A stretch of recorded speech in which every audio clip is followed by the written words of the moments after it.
Good afternoon, everybody.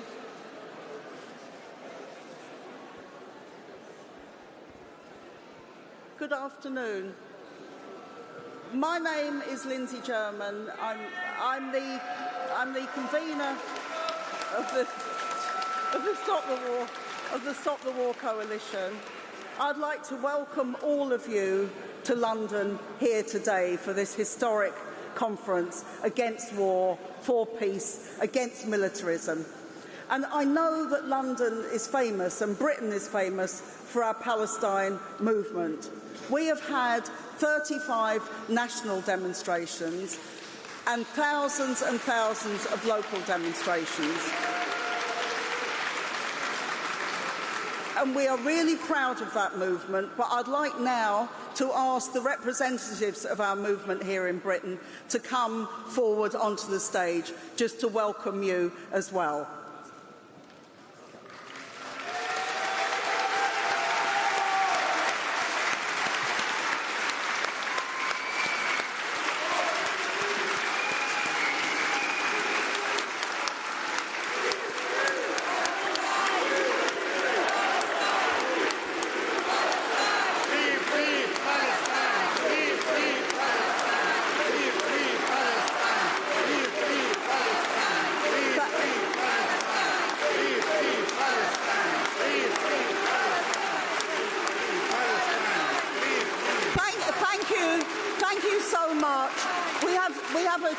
Agenda, but I would just like to introduce some of the people here. Firstly, the 6 organisations who are all represented here today who form the Palestine Movement Coalition, which is the Palestine Solidarity Campaign, Friends of Al-Aqsa, the Muslim Association of Britain, Palestine Forum Britain and CND, as well as Stop the War.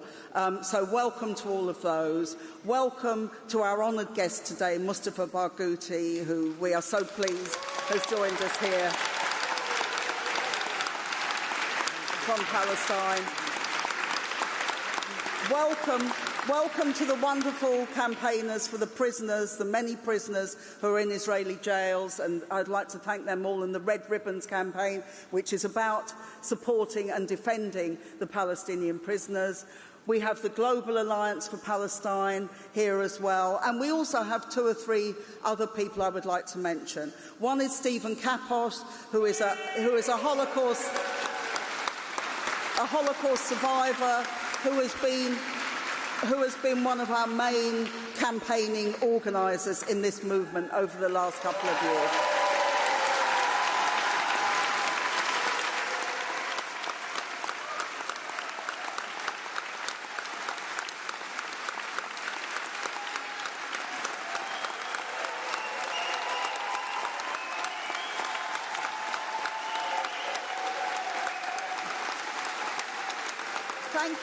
Thank you.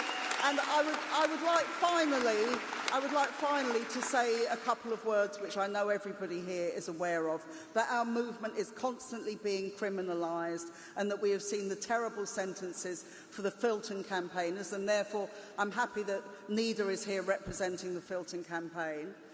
But also we have, in terms of our own demonstrations, we have had 2 of the leaders of our movement, Ben Jamal, who unfortunately cannot be here today, who was the director of the Palestine Solidarity Campaign, and Chris Nynam, have both been convicted for the terrible crime of trying to organise a demonstration and lay flowers at the BBC. And Sophie Bolt from CND and Alex Kenny are still awaiting trial. These are huge issues for us, so as well as campaigning for justice for Palestine, we also campaign to defend civil liberty. So please enjoy today. I hope this is going to be a great step forward for our movement, and thanks to everybody who has built the Palestine movement, and thanks to everybody here.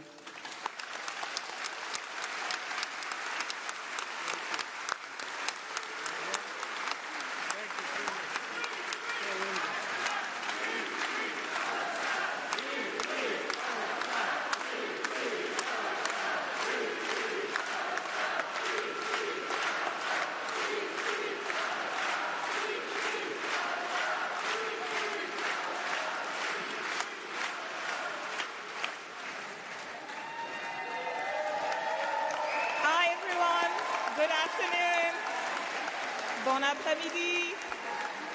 Buenas tardes. Assalamu alaikum. I am Danielle Bonneau. I'm a member of the French Parliament, and it's truly an honor and a pleasure to be co-chairing this first session of the International Meeting Against War with the incredible Kate Hudson.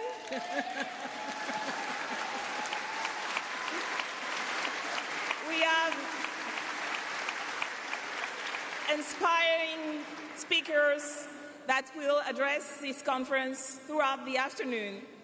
So without further ado, let me introduce you the first speaker, who is Fran Heathcote, General Secretary of the PCS Union, and who spoke at the Paris conference last October.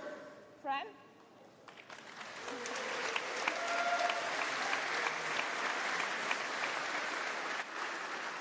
Thank you so much for inviting me here today. The aims of the trade union movement, which represents the interest of working class people, and the aims of the anti-war movement are indivisible. Last year, I attended the International Conference Against the War in Paris, and it was a fantastic event, such a great atmosphere, with people in an arena, thousands of people from across Europe, committed together to building a more peaceful world.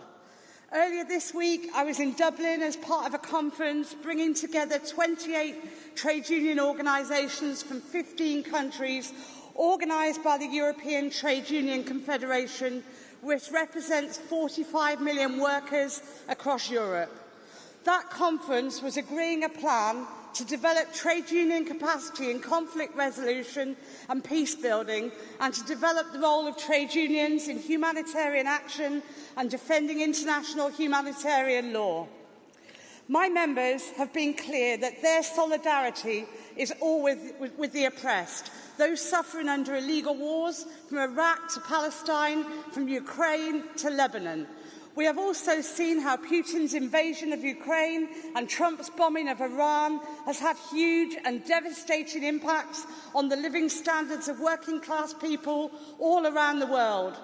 Food prices and energy prices have spiked because of these conflicts, so beyond our humanitarian solidarity, war is a real issue that has a material impact on the lives of workers all across the world. And right now, the UK government is talking about far-reaching cuts across government departments, from the National Health Service to Social Security, to fund a new drive for war, with the threat posed by Russia being talked up as justification. There is no doubt that Putin's illegal invasion of the Ukraine was an aggressive act. But 4 years into that terrible conflict, Russia has failed to advance and become bogged down. The idea it can fight a war on several fronts, let alone come rampaging through Europe, is fanciful. And the UK already has higher military spending in cash terms than every EU nation bar Germany. And as a share of GDP, our spend is higher than Germany, France, Italy and Spain. Military spending by Germany and the UK alone is higher than that of Putin's Russia. The EU as a whole dwarfs Russia's military spending, and that is why this international conference against war is so very important. We need to come together and make the case for social security, for our National Health Service, for education and against war. The slogan, welfare, not warfare. For more money in diplomacy and aid, not limitless increases in weapons and warfare. Who wants to live in a country with shiny new bomber planes sitting idle while record numbers of families are homeless and millions of our children's lives are scarred by poverty?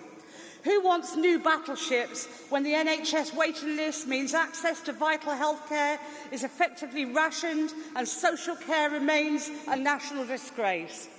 The UK government has set out an ambitious target for new green homes and for new renewable energy infrastructure, but instead they seem to want to prioritise investment in more military spending and environmentally damaging AI data centres. We need investment that creates a future of green jobs, environmental restoration and peace, not investment in death and destruction. The Labour Party may well change leaders soon, and it needs to change course as well. PCS has been proud to support the Stop the War coalition from the very beginning, and we have been proven right to do so time and time again. Whether it was disastrous wars in Afghanistan and Iraq under Blair, the Libya conflict under David Cameron, or today's attack on Iran, we have been proud to march with the Palestine Solidarity Campaign against the war and genocide in Gaza and the ethnic cleansing of the West Bank.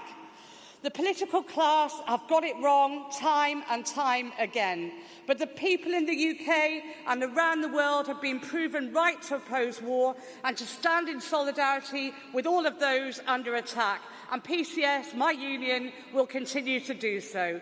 Let's continue to be a movement for peace and for social justice, solidarity, and thank you so much.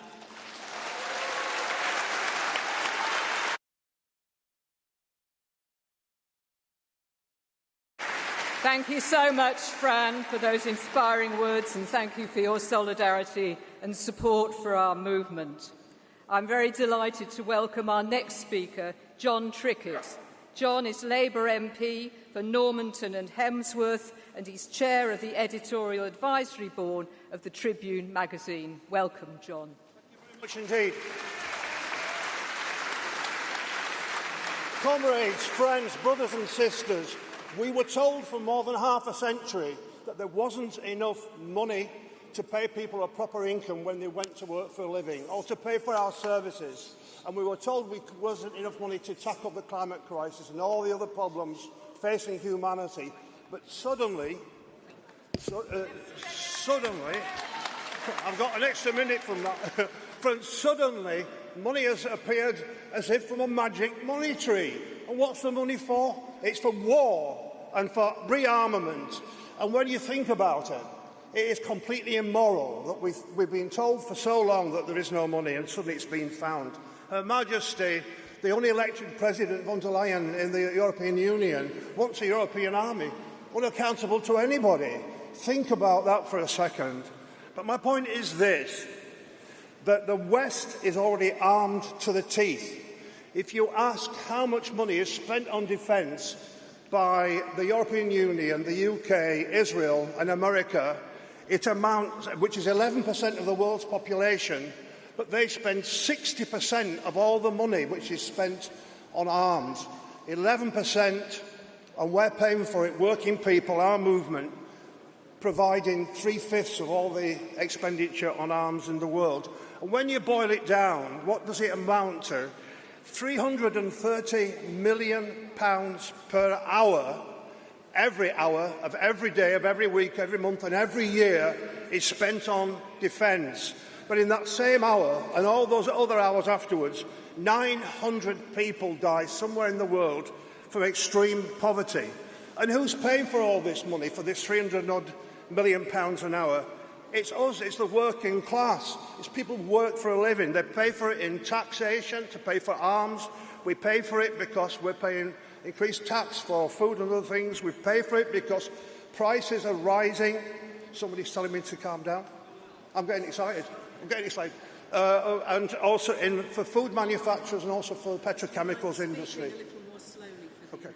Oh, right.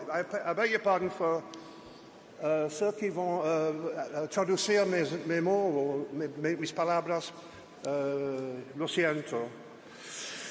Now, that is the situation that's in, that amount of money being paid for by working class people. It's not being paid for by the large arms corporations, by the petrochemical industry, or even by those who provide food to feed our people. It's paid for by us. And it's a betrayal of our common values of humanity, of the importance of human life, and of our planet. All of those things go by the board. And so the money is available. It's appeared to come from nowhere. But we're being told still there has to be austerity. So in the UK, our government has said they want to spend more money on arms, but to pay for it, they will reduce the amount of expenditure on welfare and other services. That is immoral. It's wrong and it shouldn't be allowed. What I would say is this, though. There is another war to be fought, a war which we should fight, a fight against poverty, against hunger, against unemployment and all the other problems which besiege our common humanity, as well as fighting for our planet. And that war should be against the extremely wealthy individuals. Bear in mind, 50 people own half of the wealth in our country. And it's extraordinary. In Europe too, we've seen, and in America too, the billionaires, and now we see the first trillionaire. None of that is acceptable. So our answer is to look at our enemies and see that it's a global, interconnected corporate movement of billionaires and large corporations. That's our enemy. They are the ones who are building the death machines. We need to build an international movement. We are many, they are few. And that is what I believe this conference is starting to do. Our war is for our common humanity, for the preciousness of all human life, not to see people dying when there's enough money to feed everybody. And so let me just finish with this thought. We will not have peace unless Palestine is free and justice for the Palestinians.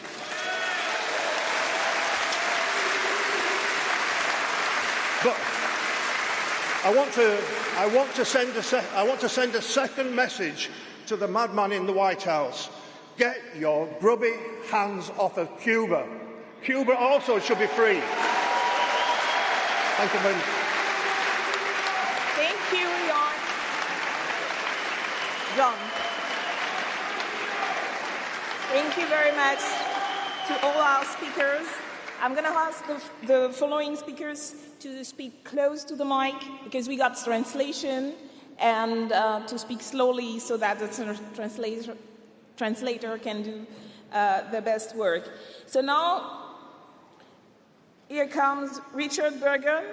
He's a Labour MP for Leeds East, and is the chair of the Socialist Campaign.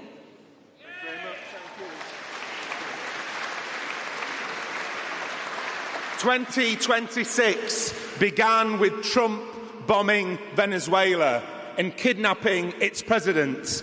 Since then, we've had threats to Greenland, the ongoing arming of Israel's genocide, and a murderous war on Iran, causing great harm to the people there and driving up prices worldwide. Some people think these are the acts of a madman, but it's something far more dangerous. It is a plan set out in Trump's new national security strategy.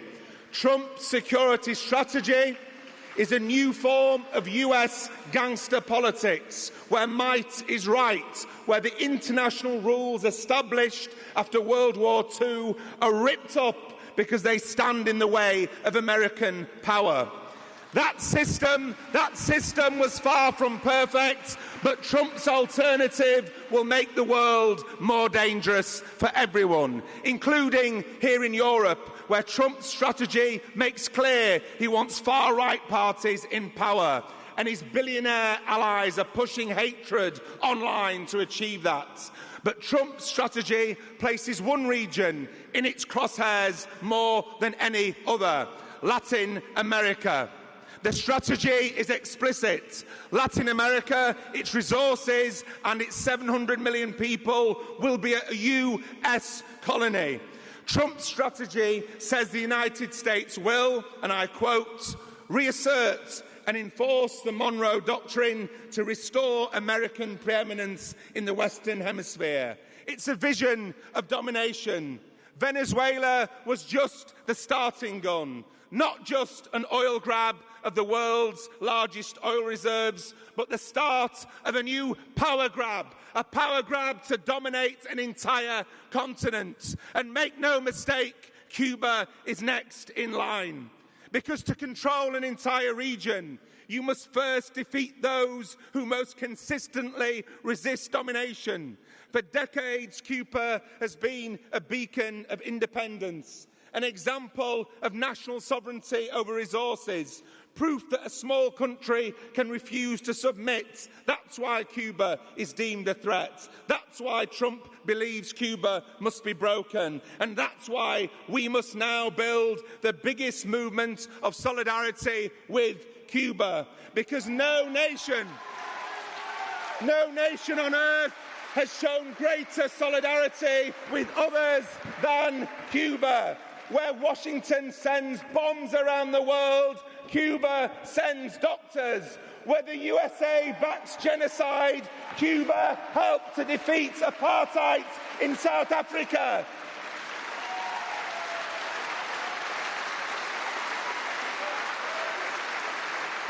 I recently visited Cuba on a humanitarian delegation. Not a single drop of oil had arrived in Cuba for 3 months. The hardship was immense. The cruelty inflicted by Trump was plain to see, but so too was the dignity, determination and resolve of the Cuban people. We must stand with the Cuban people against Trump. Trump will not stop with Cuba. He will seek to crush every progressive movement across Latin America. No government that challenges US domination in any form will be tolerated. It will be a counter-revolution against everything Latin America's progressive movements have won over the past quarter of a century, against sovereignty over national resources, against using national wealth for healthcare, education and public services, against greater regional integration that reduces dependence on Washington. None of that's acceptable to Trump, and to prevent it, Trump will prop up far-right fanatics across the continent, attack democratic freedoms, violate basic human rights, crush popular movements, just as the USA did in the 70s and 80s, when it backed military dictatorships across Latin America and armed death squads. Hundreds of thousands of people were murdered, tortured and disappeared. And in conclusion, that is why the struggle for Cuba's sovereignty is not only a struggle for Cuba, but for the future of Latin America and self-determination the world over. The great Cuban poet and fighter for national liberation, José Martí, once declared, "Humanity is our homeland." And today, standing with humanity itself means standing with Cuba as a key step in defeating Trump's push for endless war. Solidarity.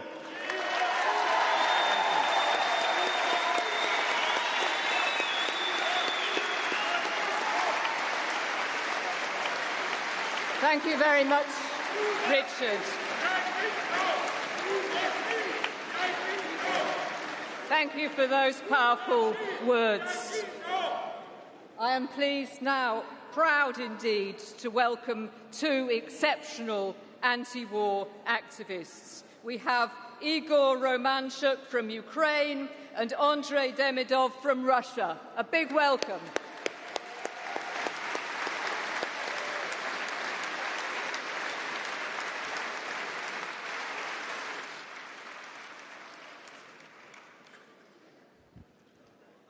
I am a Ukrainian. I come from a country where Russian bombs and missiles continue to kill civilians, and millions have been forced to flee their homes to escape the horrors of war. But acknowledging this fact does not imply the support for the Ukrainian oligarchs, the Ukrainian government, or the policies they pursue.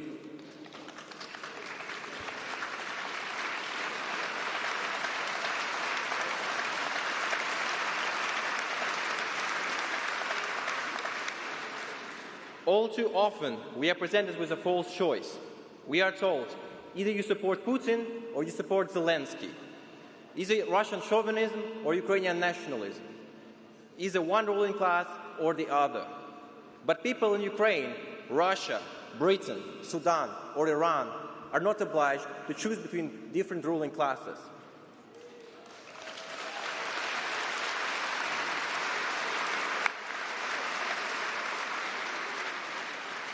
Under the banner of freedom and democracy, Ukrainian ruling class demands that people sacrifice their lives for an authoritarian system that keeps millions in poverty whilst enriching a privileged minority at the top. Whilst Ukrainian elites buy themselves luxury apartments in Monaco and country estates near Kyiv, the cost of war falls on the shoulders of workers, students, pensioners, and poor families. It falls on the shoulders of those whom the Ukrainian authorities mobilize for this war against their will every single day.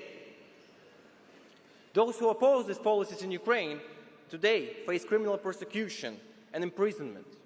In March this year, Ukrainian pacifist Yuri Shelezhenko was detained by Ukrainian police, denied access to his lawyer, and reported physical abuse. He remains under criminal persecution. Left-wing activist Bogdan Sirotyuk has been imprisoned since 2024 for opposing NATO and calling for solidarity between Ukrainian and Russian workers.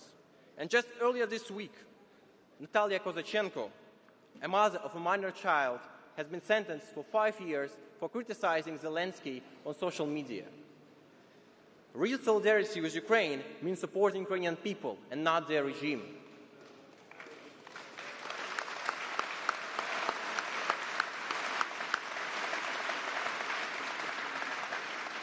And any military or financial aid that ignores this issue is a crime against the people of Ukraine.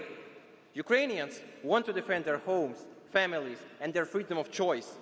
But what freedom should they sacrifice their lives for when all they see around them is poverty, injustice, and political repression against even the mildest dissent? The key question is not how to force Ukrainians to fight, but rather what kind of Ukraine would they actually want to defend. A Ukraine without forced conscription, linguistic discrimination, and political repression. Ukraine that belongs to majority and not to the oligarchs. A Ukraine that strives for peace and not endless war and dictatorship. Immediate peace is the primary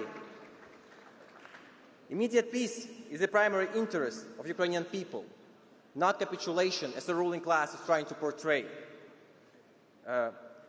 If the Russian leadership rejects the peace, we must seek allies within the Russian society, among the deserters, draft dodgers, migrants, and all those who oppose this war from below.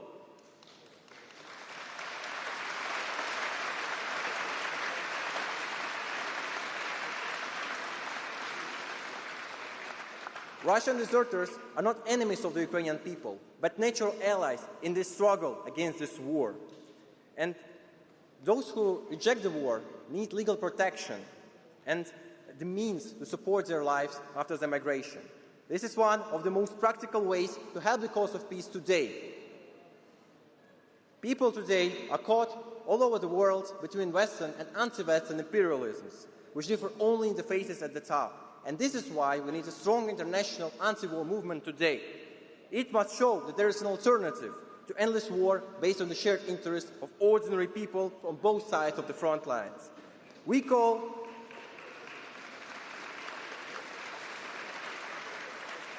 on all conference participants to join anti-war international movements, organizing trade unions and activist groups, support conscientious objectors, deserters, refugees, and all those who reject this war from below. As peace from below and post-Soviet left, we oppose Russian imperialism, NATO militarism, and any policy that sacrifices ordinary people to the interests of states and oligarchs. Thank you.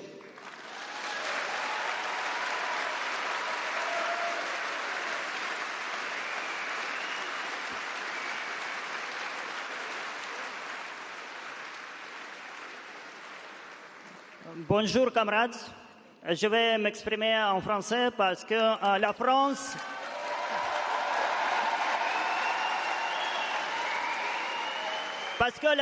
m'a accueilli après mon émigration forcée. Merci au peuple français, héritier de grandes révolutions, et j'espère une autre à venir.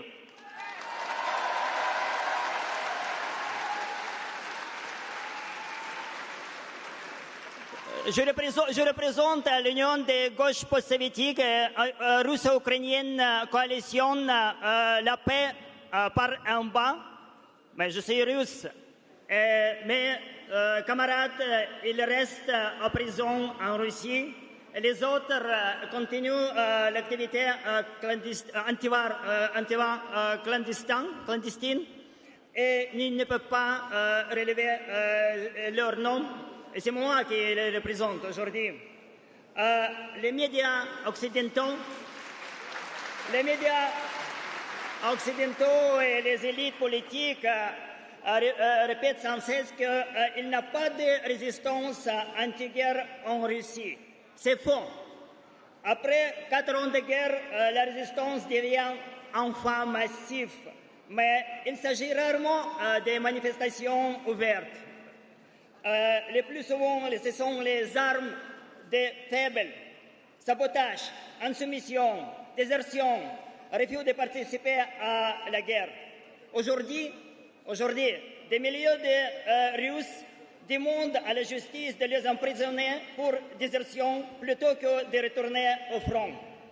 Mais la plupart des déserteurs, on est en contact des groupes déserteurs en Russie et à l'étranger, c'est vrai. Mais la plupart des déserteurs sont tout simplement renvoyés des forces au front. On recense au moins 120 000 cas de désertion depuis le début de la guerre. Alors, quel est le principal problème de Poutine aujourd'hui? Un manque de chars? Non. Un manque de missiles? Non. Le principal problème de Poutine, c'est le manque de volontaires pour l'armée. Les gens résistent.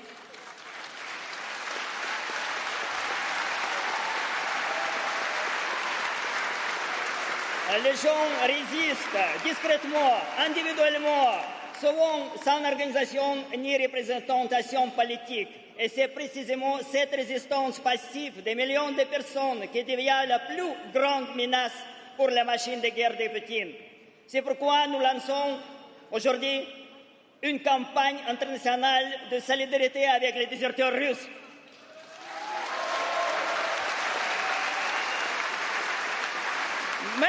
Mais le régime de Poutine a trouvé un allié inattendu. C'est les gouvernements occidentaux qui veulent refuser tous les Russes qui participent à l'armée d'entrer à l'Union européenne. C'est pourquoi il fait ça. C'est logique très simple. Il découle de logique d'hégémonisation les gens qui sont dans les autres côtés de la frontière pour justifier les hausses, augmentation des dépenses militaires, dégradation sociale, serre sociale, etc. L'armée a lieu des hôpitaux et des écoles. Mais cette même logique permet à Poutine de se maintenir au pouvoir, car la peur des défaites est son principal atout politique. Et qu'est-ce qu'on peut faire? Nous montrons des millions de Russes au-delà de la frontière, ils trouveront des alliés, des amis, et non seulement des sanctions et des châtiments. Nous leur montrons que l'autre avenir est possible. Non pas une victoire militaire, non pas un accord entre dirigeants, mais une paix qui vient de la base, une paix fondée sur autodétermination, la démocratie et la solidarité entre les peuples.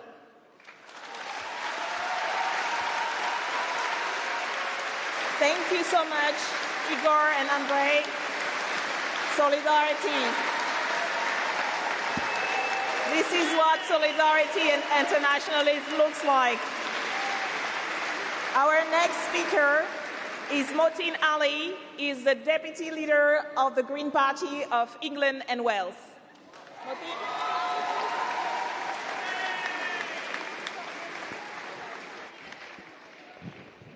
The last time I was at a Stop the War demonstration, the Daily Mail took a picture and plastered it all over the front page to say that I was supporting Iran and the Ayatollah.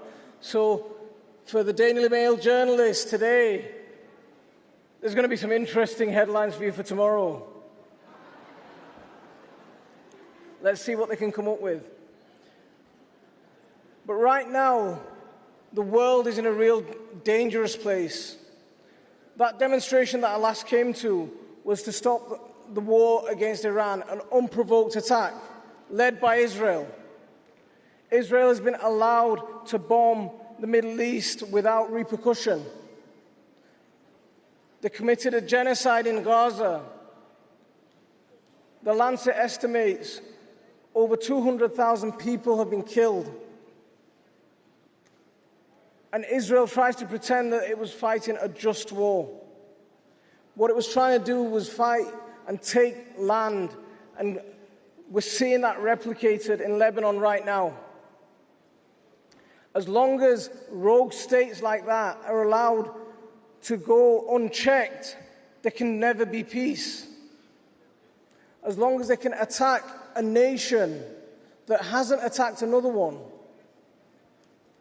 We have a world where we impose sanctions on countries that disagree with us. But Iran has just had all the sanctions lifted. A war that was completely unnecessary. Thousands and thousands of lives lost for no reason whatsoever.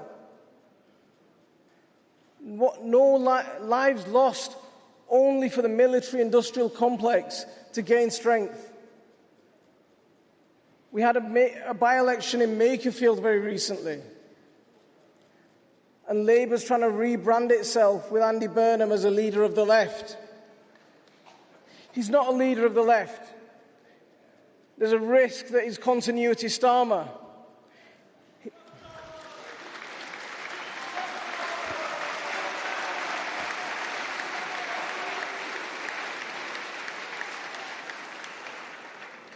When asked about the situation in Gaza, he refused to call it a genocide.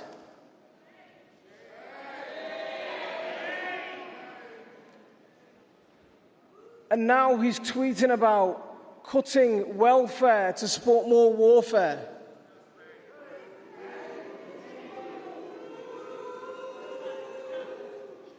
Now, I represent one of the most deprived areas in Leeds.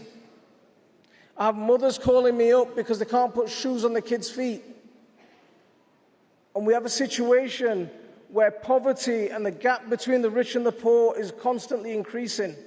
We have more millionaires and billionaires than ever before. And that's the time that Andy Burnham wants to cut welfare to support warfare. To line the pockets of the rich. To line the pockets and give more power to the military-industrial complex. It's time for a real party of the left. And that's where we come in.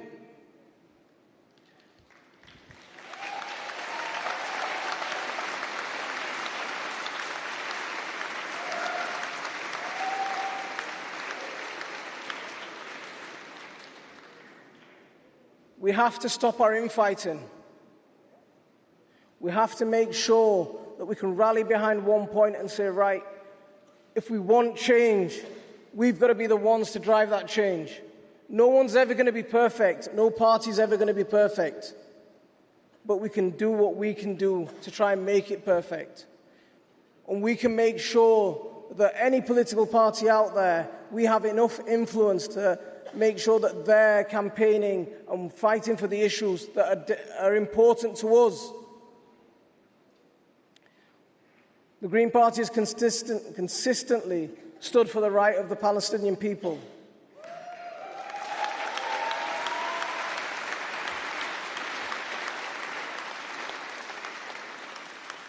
In 2024, we passed a resolution to call it what's happening in Gaza a genocide. Right now, we have motions going to conference to root out or call out the very cause of the conflict in the Middle East. Hey! And to everyone who's fighting this cause, you have my solidarity. When I was elected,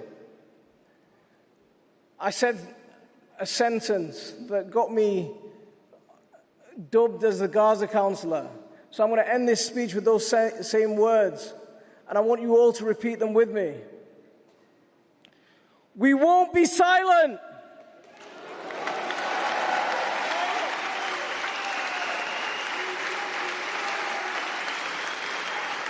We will raise our voice for Palestine.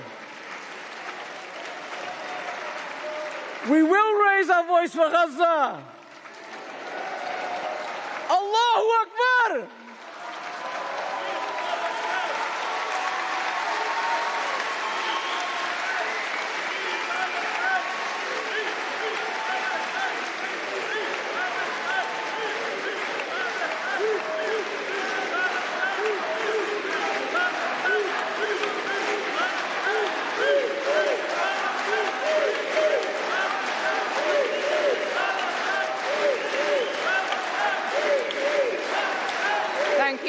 much. Thank you.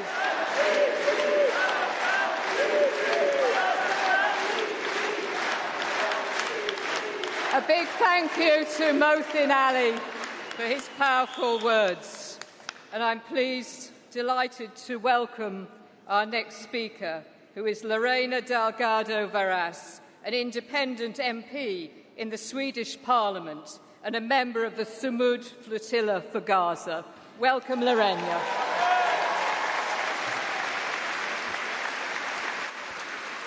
Thank you. Comrades, I stand before you as a member of the Swedish Parliament, but I speak to you today not as a politician.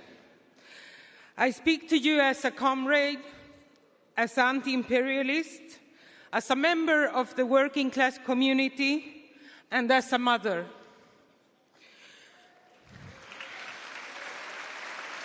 We're entering a new era of global war, and the warmongers are all over us.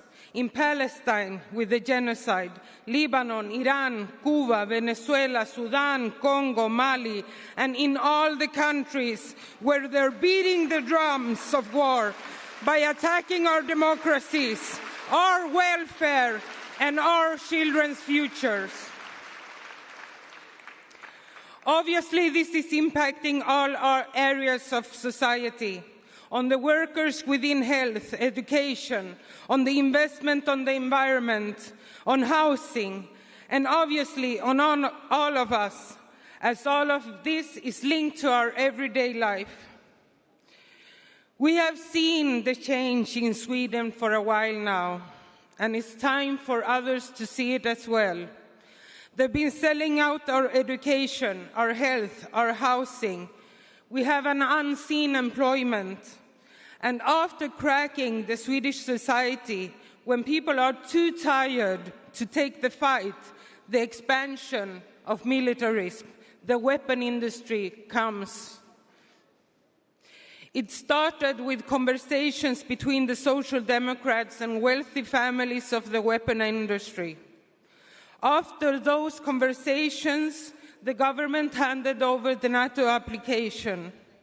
A couple of months later, we had an election giving us a far-right government. And now, with the NATO membership, they started changes in the Swedish law that has a profound impact against our democratic values. The shift from a country against nuclear weapons and armament to the imposition of war on our whole society. Comrades, today we don't have real parliamentarian opposition to NATO and militarization.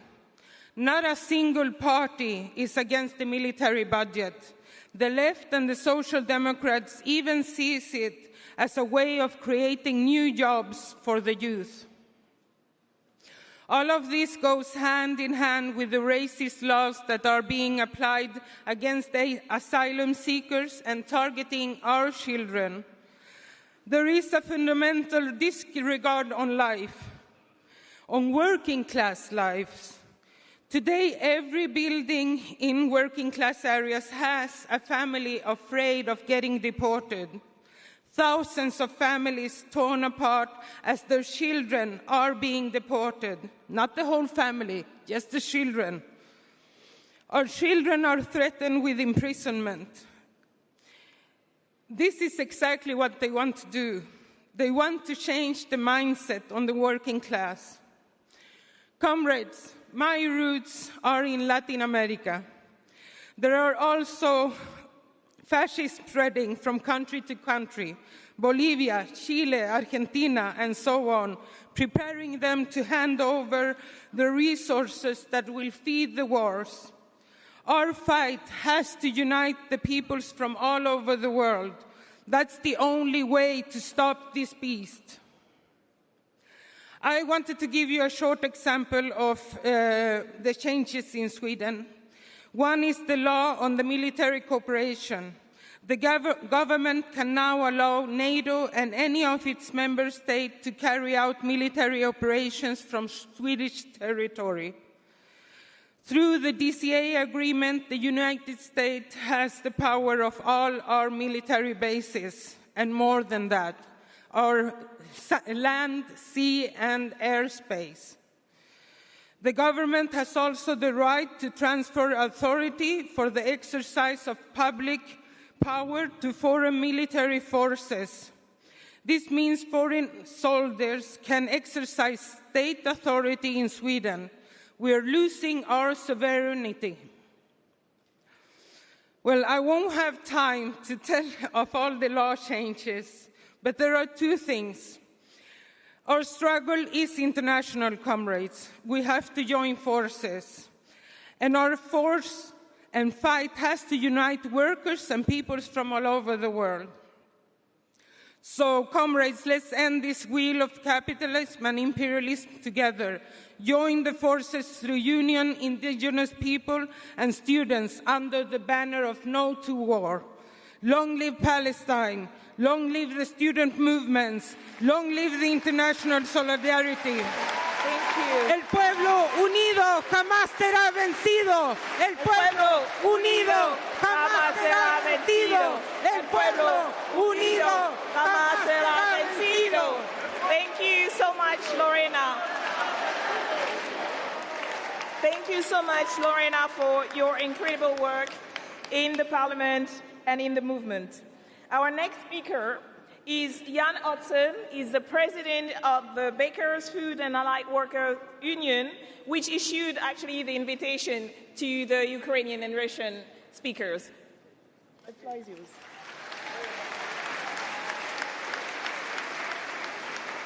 Comrades, sisters and brothers, I bring fraternal greetings on behalf of the Bakers, Food and Allied Workers Union. We recently had a conference where a lot of the debates centred around the idea that disabled people should pay for war.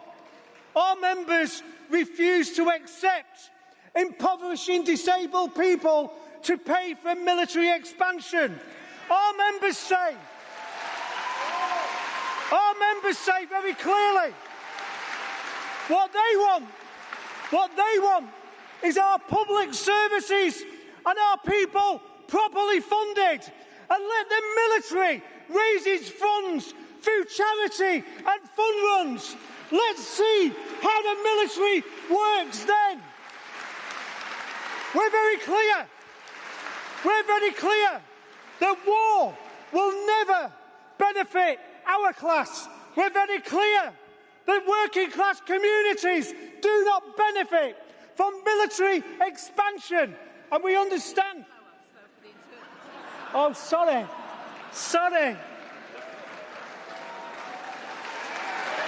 Did I say?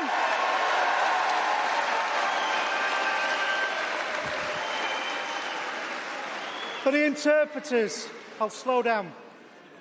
Our members are very clear that as far as they're concerned, austerity and militarism are two sides of the same coin.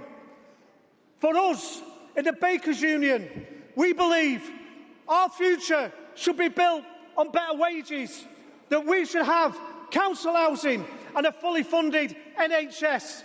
That's what we believe should be the priorities of any government. And how is it that we are told that defence spending somehow will make us more secure? Nobody's feeling secure when they can't afford the rent. Nobody's feeling secure when you have to choose between heating and eating. Nobody's feeling secure when you go on the streets and the far right are rising, enabled by a government that says it's the fault of refugees. Nobody in this country will benefit from a divided society. And let's make it very, very clear, refugees are welcome here. Let's also make it very clear that the issues we face of inequality and injustice has not been caused by any migrant that's come into the UK.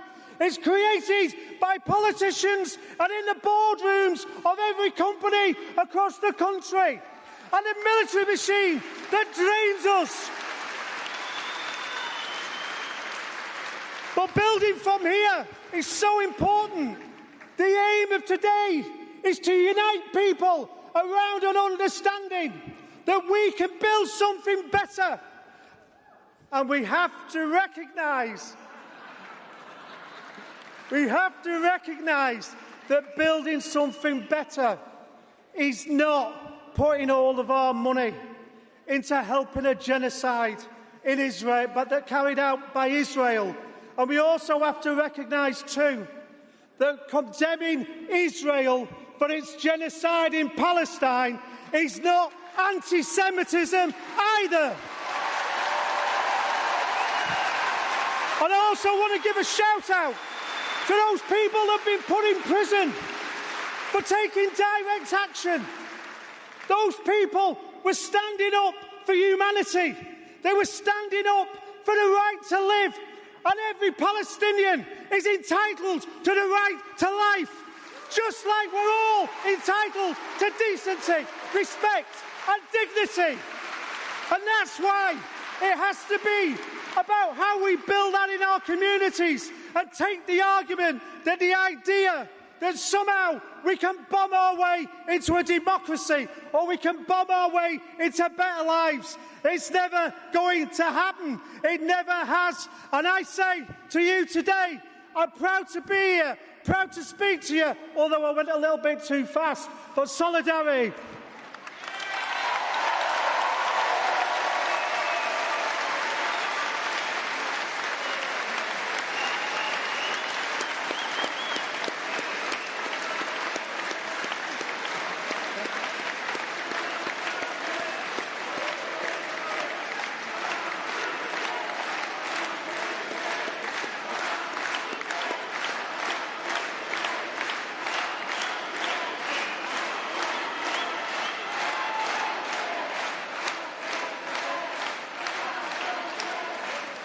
Thank you very much.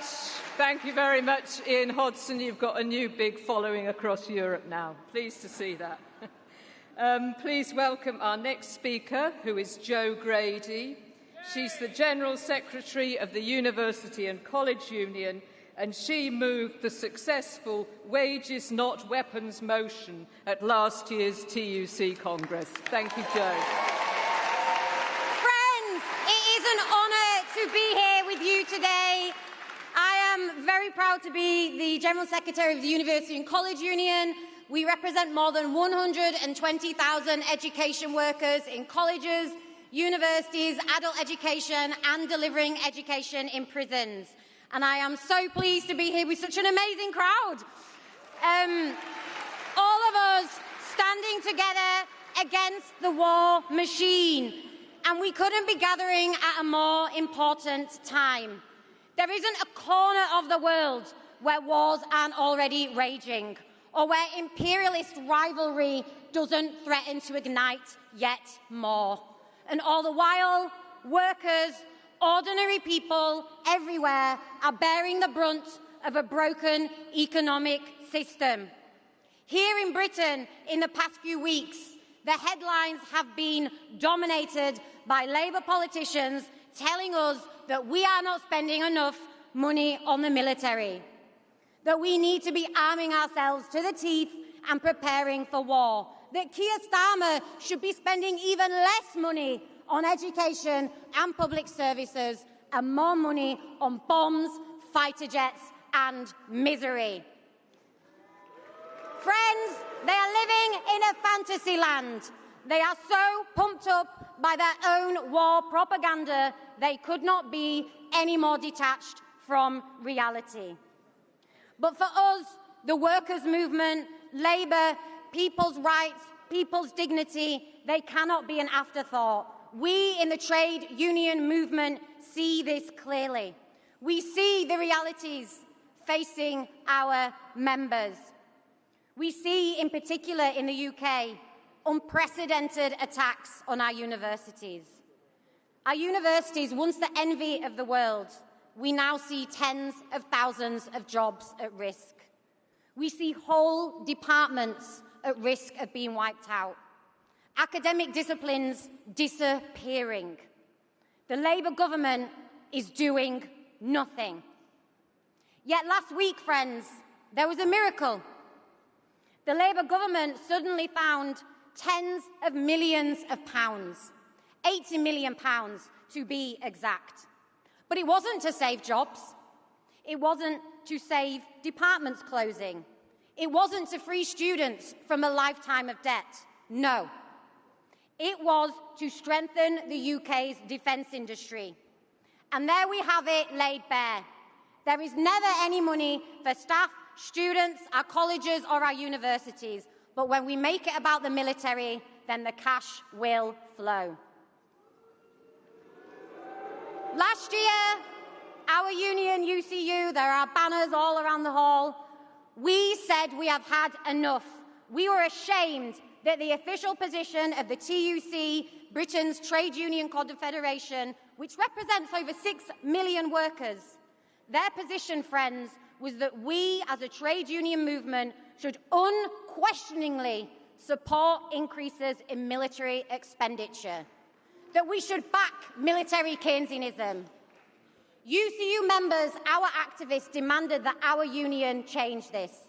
So we took a resolution to the TUC. We launched a Wages Not Weapons campaign to overturn this stance and put our movement back on the right side of history. And friends, we were successful.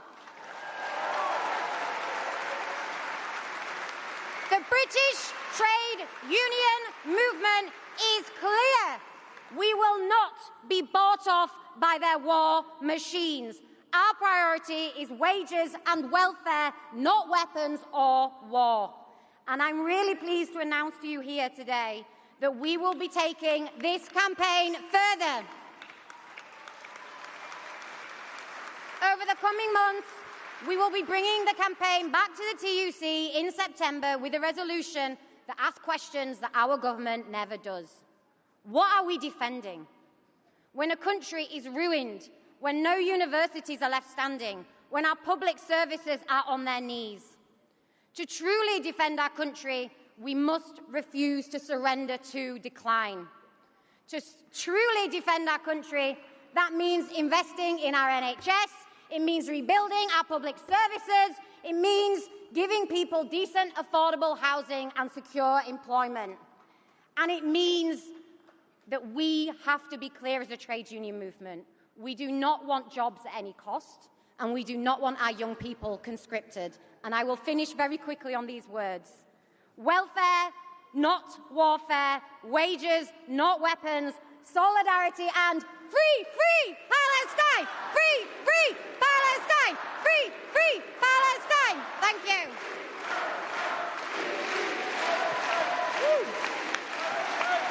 Thank you very much, Jo. Our next speaker is precisely a true activist on the Palestine movement. He is the Deputy Director of the Palestine Solidarity Campaign, which is the largest organization working to secure Palestinian rights. Here comes Peter Leary. Thank you. Thank you, Chair. I know I don't need to remind this audience that we are now approaching 3 years since the start of Israel's genocide against the Palestinian people in Gaza. Indeed, one of the calls that you will be asked to endorse is for coordinated demonstrations on the 10th of October as we reach that horrific milestone. More than 73,000 Palestinians killed, millions displaced, the deliberate destruction of hospitals, schools, homes and universities. And that genocide continues despite the so-called ceasefire, with almost 1,000 Palestinians violently killed since it supposedly took effect. In the West Bank, Palestinians continue to confront violence and forced displacement, and throughout their historic homeland and as refugees in exile, Palestinians are subjected to a cruel system of apartheid. Now, clearly, in their decades-long struggle against oppression, occupation, dispossession and apartheid, our global solidarity matters to the Palestinian people. But one thing that the past 3 years have taught us is that the Palestinian struggle also matters to us all, because what is at stake today are two very different visions of the future. Israel is only able to carry out its atrocities because of the support it receives from Western governments and institutions. Just last week, the British government allowed the sale of stolen Palestinian land in illegally occupied territory to take place openly here in London. Shame on them.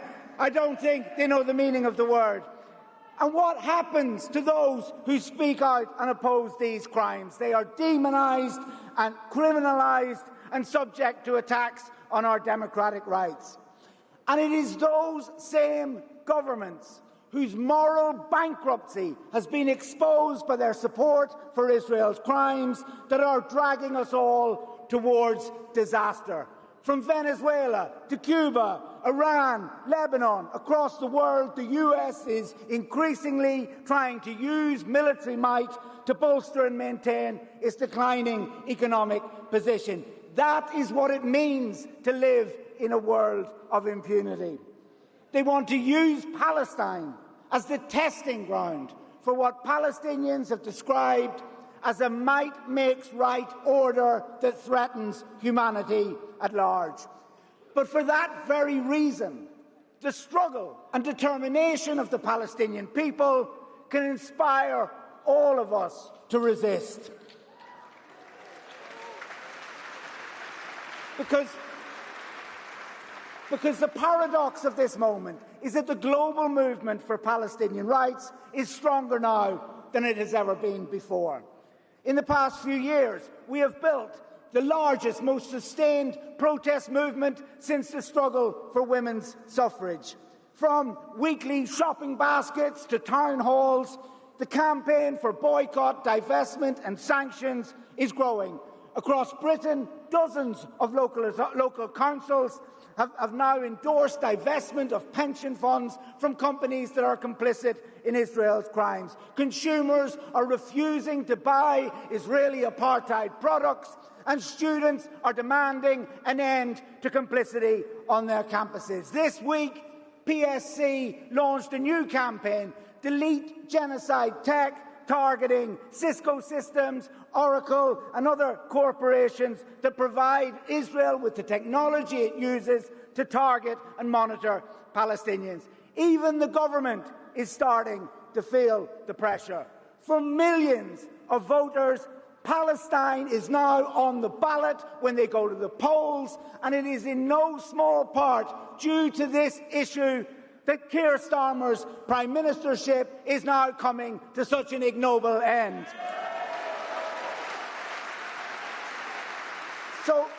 So in our workplaces and trade unions, universities and communities, our movement brings together people from every background and all walks of life. So Palestine is not just a foreign policy question. It is a question of the world we want to build, because Palestine matters to the progressive majority, to the labour movement, climate campaigners, anti-racists, LGBT activists, all those who believe in freedom and justice stand in solidarity with the Palestinian people. And so our solidarity with Palestine is central to the wider struggle against the warmongers, against the rising fascist right at home and abroad. If we want to live in a world without war, a world built on justice, founded on freedom, we must continue to fight for a world in which Palestine is free. Thank you. Free Palestine.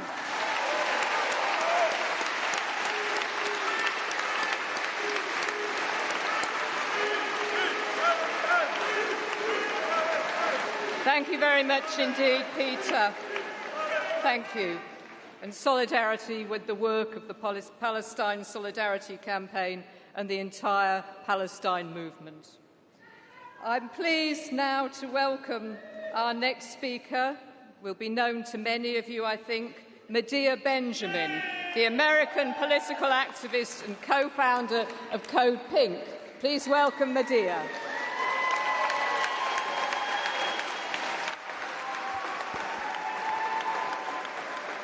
Thank you so much, and it's such an honor and a pleasure to be here and to be able to be in the UK and say loudly and proudly that I oppose genocide and I support Palestine action.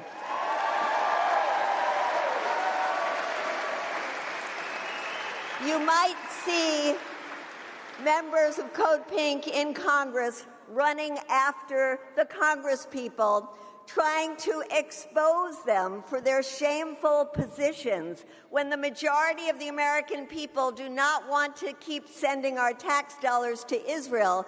They continue to do so because they are bought by AIPAC and the other pro-Israel lobbies.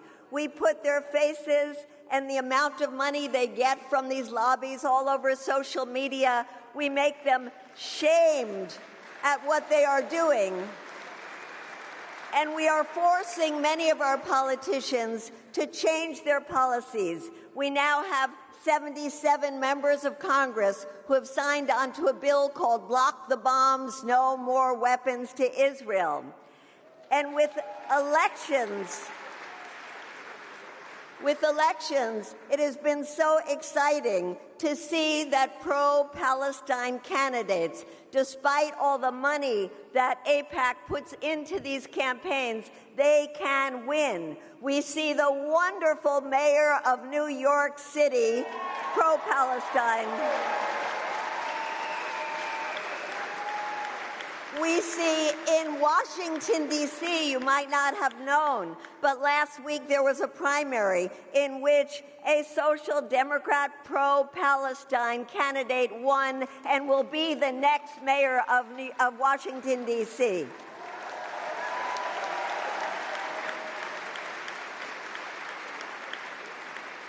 We are also exposing those who profit from war. And that's not just the weapons companies. It's now increasingly the companies that make the surveillance equipment, the surveillance software, the AI companies. We go to their headquarters. We go to their factories. And most of all, we are exposing the obscene over $1 trillion Pentagon budget that we have now and that the administration is trying to increase by 50% to have a $1.5 trillion Pentagon budget. And we say as long as there continue to be millions of homeless people in the United States, workers that don't get a living wage, people that can't afford health care, and the climate burning, we say hell no to a $1 trillion Pentagon budget.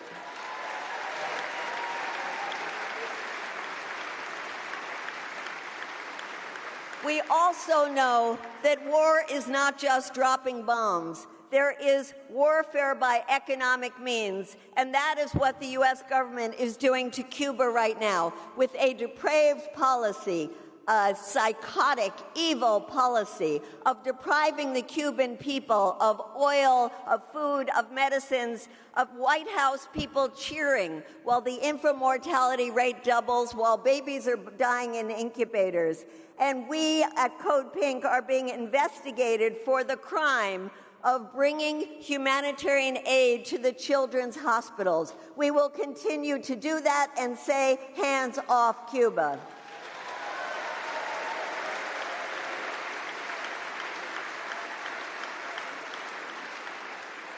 And then we come to Iran, where our president launched an unprovoked, reckless war on Iran on behalf of Israel and had to sign a memorandum of understanding that the Israelis are already sabotaging by refusing to stop their attacks on Lebanon.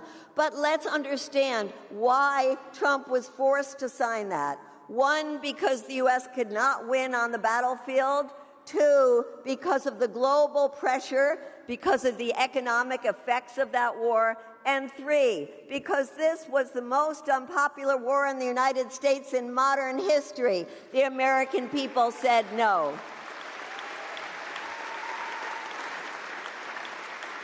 So I want to say that we are excited about working with you in October on another global day of action, and to know that the American people are now in the majority saying, free Palestine, peace with Iran, hands off Cuba, and no more wars. Thank you. Thank you.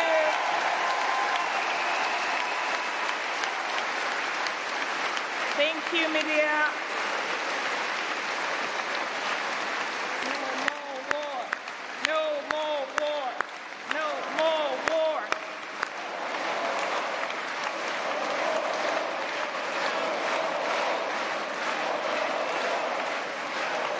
Thank you, Medea, for your tenacious work. So our next speaker doesn't really need an introduction, but for those who don't know, he's the independent MP from Islington North, and so many more for so many people around the UK and around the world. Please welcome Jeremy Corbyn.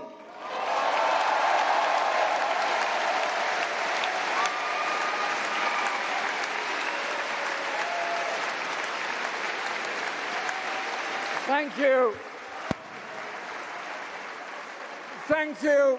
Thank you, everyone, for being here from all over this country, all over Europe, and people from all over the world. A truly international gathering for a voice for peace. And last Sunday, there was a great demonstration in Brussels of saying we want welfare, not warfare, across Europe.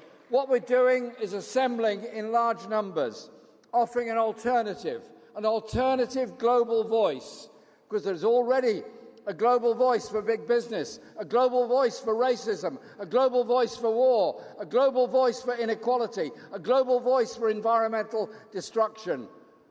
We can do better than that. We're bigger than that. We're better than that. We can be a global voice for a real alternative. And then you look around the world of the horror that is now going on, the tens of thousands that are dying from war, the tens of thousands that are dying because of the shortages created by war. The way in which in Ukraine conscripted soldiers from one side are killing conscripted soldiers from the other side, almost like the First World War. There needs to be a ceasefire, there needs to be peace to end that conflict. And then you look around at the other wars that are going on. Look at the war that's going on in Sudan, funded by the UAE, provided by and enabled by the arms companies. What's it for? The raw materials and minerals in Sudan. Another war of greed on the African continent, like the war going on in Congo on behalf of the mineral companies trying to drag the wealth out of the soil where the poorest people on the earth live above. And then you look at other wars going on around the world. Obviously, the horror of what has been happening in Iran, the continued invasion of Lebanon, and perhaps the greatest cause of our age and our time has been the genocide against the Palestinian people in Gaza, and the disgusting role played by Western European countries, including Britain, in supplying arms to Israel, knowing a genocide was going on, knowing those bombs are going to take the lives, the homes, the hospitals and the schools of the children of Gaza and of Palestine. Let us stand up for the people of Palestine and pledge we will be there as long as it takes to end the occupation and allow the Palestinian people to decide their own future in peace. Surely that is something we can all unite around.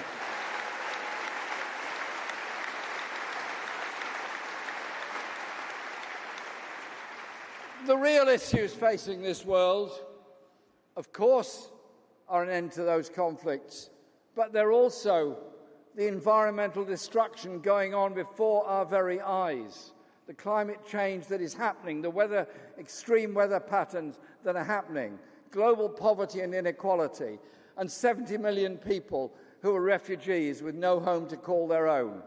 And our media say that they are the problem. Surely the problem is the wars, the injustice, the human rights abuse and the inequality that creates refugees in the first place. Stop the attacks on refugees. Tomorrow they'll be our neighbours, our teachers, our friends, our cab drivers, our train drivers and everything else. Our answer to the far right and racism is something very, very different.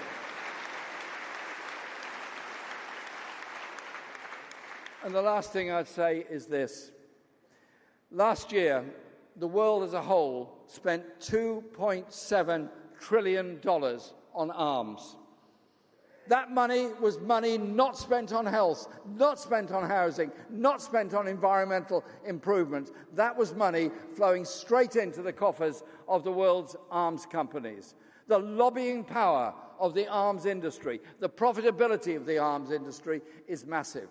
And then you see how it plays out in the political system when politicians, not all of the right, get up in our parliament and indeed in many other parliaments and say we need to spend less on welfare in order to spend more on warfare. When they tell us that the food banks have got to carry on, the homelessness has got to carry on, the poverty of our children has to carry on in order to buy yet another generation of some new weapon to start a new war somewhere else. It's time to change the language. It's time to change the agenda. It's time for us to say to whoever the next Prime Minister of Britain is, Burnham or whoever else, change course, stop the arms trade, stop the walk into war, and instead, let's walk that road for peace, for justice, for unity across the planet. That's why we're here, that's what we're going to do, and that's what makes us strong. Thank you.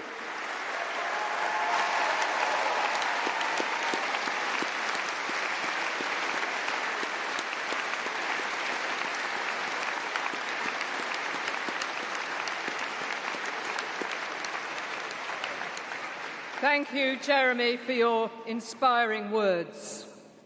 I'm pleased now to welcome our next speaker, Irene Montero. She's a member of the European Parliament for Podemos from Spain. Dear friends, good afternoon. I'm going to speak in Spanish. Mirad, el 1% de las personas del planeta acumulan más riqueza que el 95% de la humanidad entera.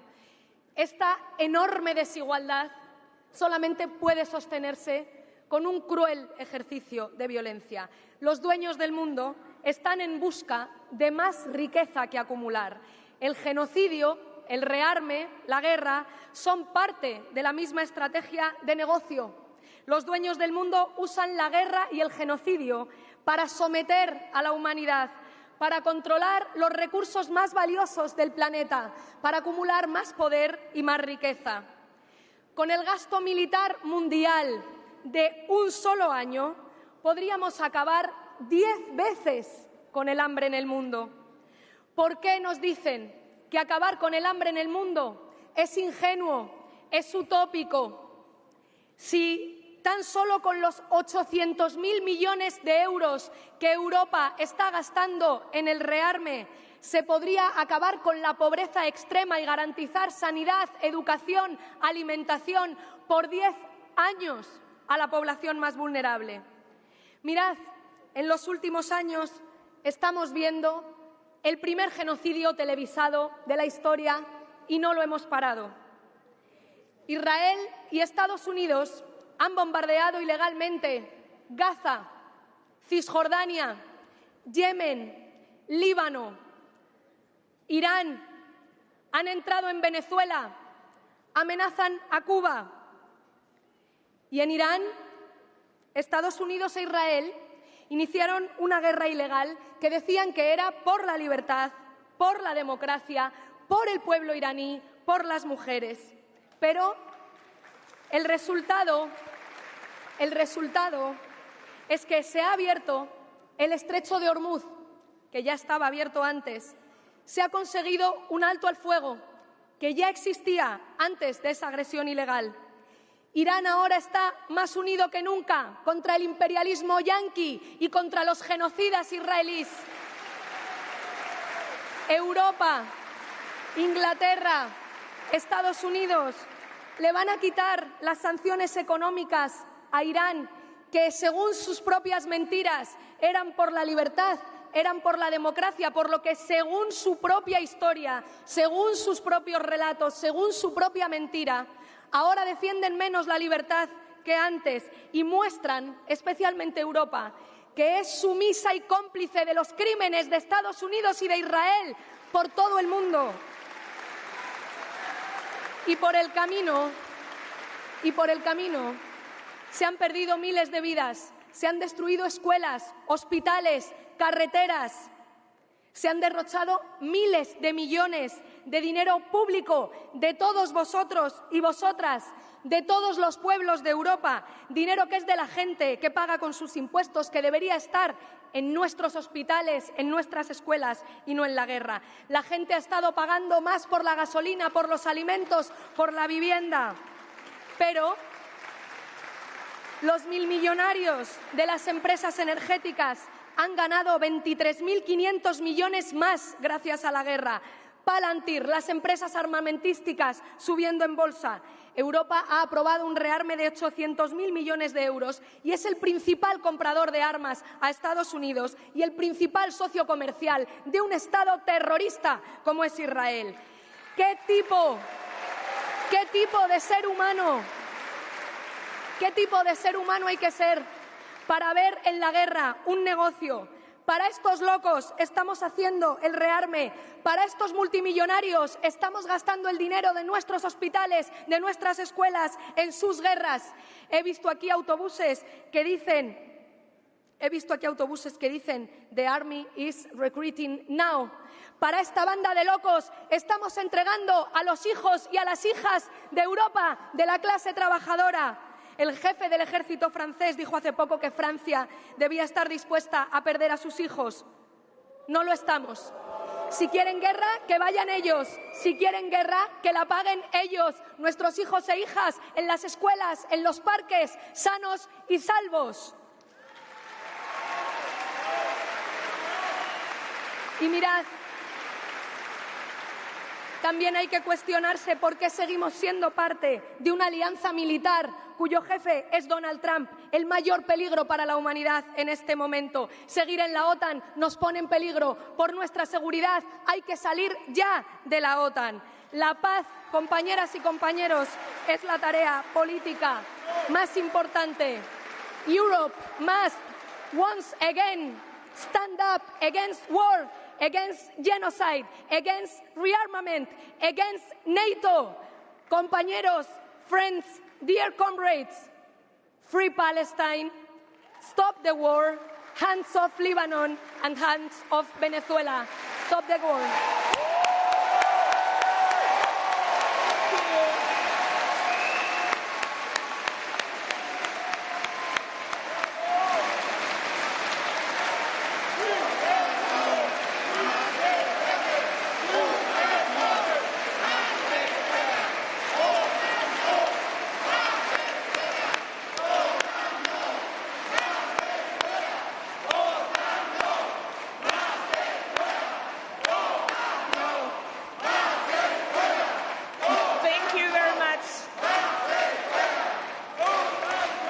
So much, Irene, for your incredible work in the Parliament, calling out the complicity of the European leaders. She is a legend, the MP for Hackney North and Stoke Newington, the first black woman elected in the British Parliament, the longest-serving female MP, the one and only Diane Abbott. Please welcome.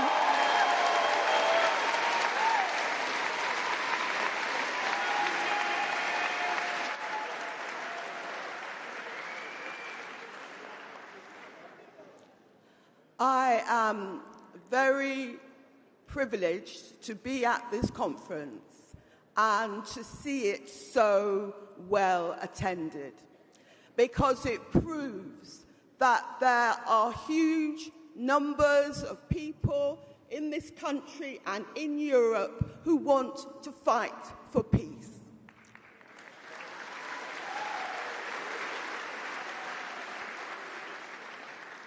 We meet at a crucial time for all of those who are opposed to war and strive for peace, because we are not trying to stop one war, we are having to fight to stop very many wars.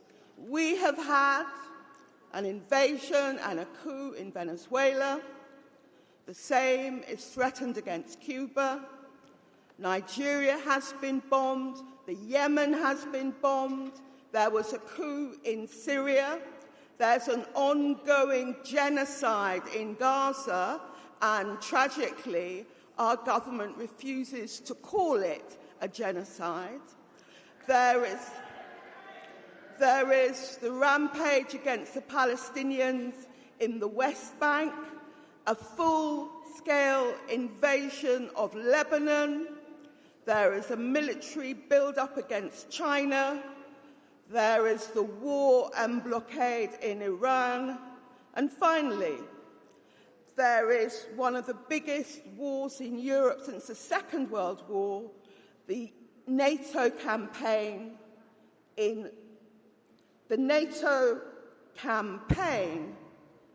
against Russia.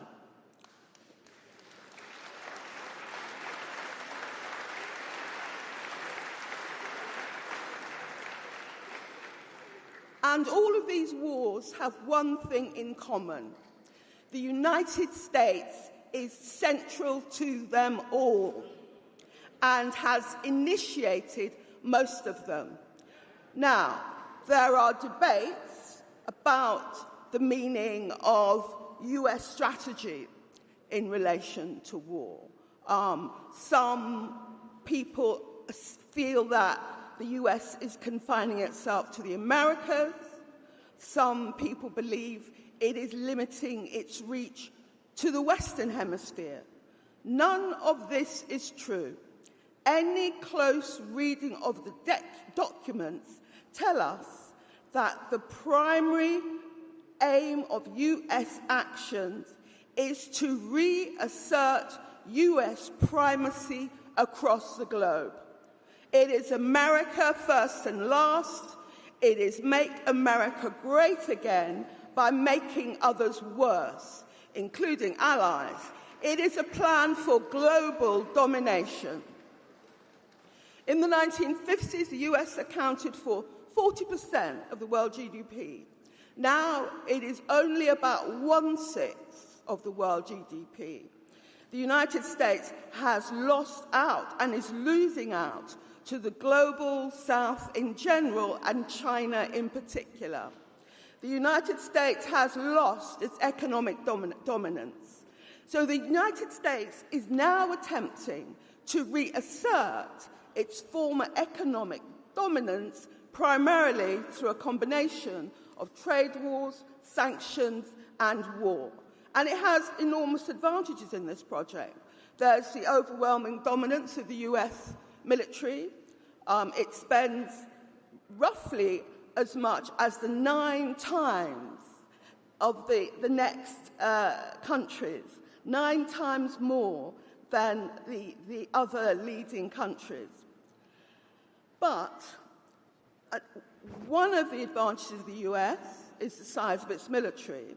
But the other advantage of the US is the complete spinelessness of its other allies, such as those in the Gulf, in Europe, Japan, Britain and Australia, who watch their economies destroyed, their energy supplies blown up, and the societies made even more subordinate.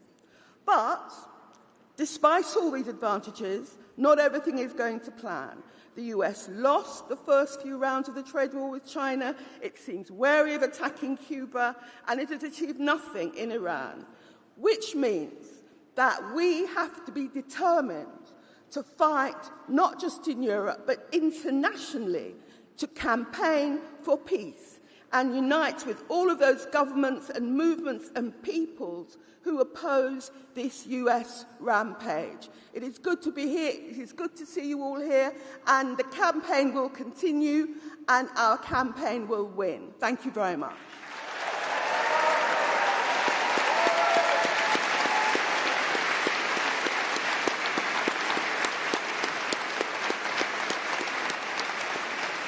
Thank you very much indeed, Diane.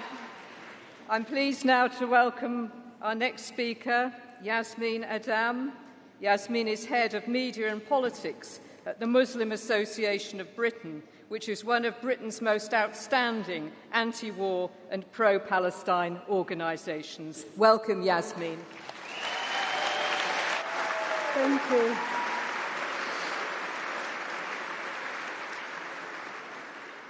There is a line that gets attributed to various different people, but I think it belongs to our movement as a whole, and that is that the first casualty of war is not truth, but solidarity.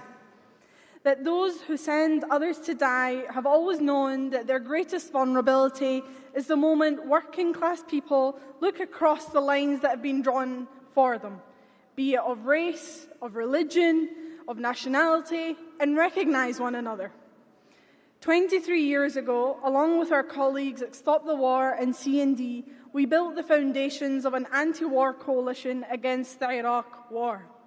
There were many who said it was too complicated, too risky, yet on the 15th of February 2003, 2 million people marched in the streets of London. Muslim families from East London, retired trade unionists from Sheffield, students from Bristol, pensioners who had marched against the bombings in the 60s. This movement has not been without its difficulties, but it continues to grow because we built a foundation that was non-negotiable. And I want to talk about that foundation today and why it matters, because I believe that the model we have built here today holds urgent lessons for the broader European movement at this particular moment.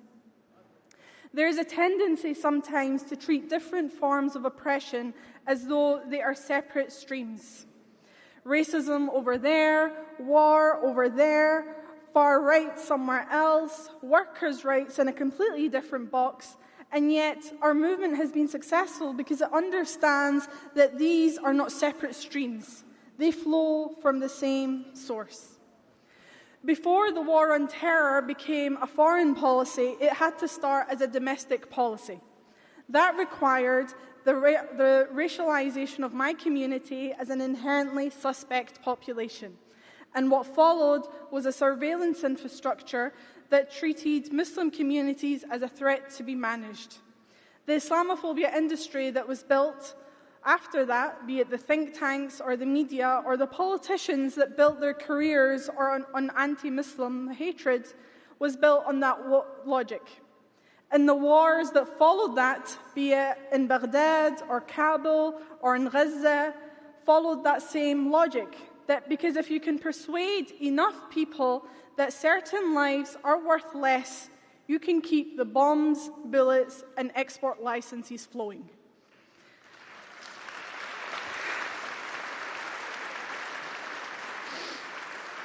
Which is why mobilizing against the far right has never been a distraction from anti-war work. It is anti-war work.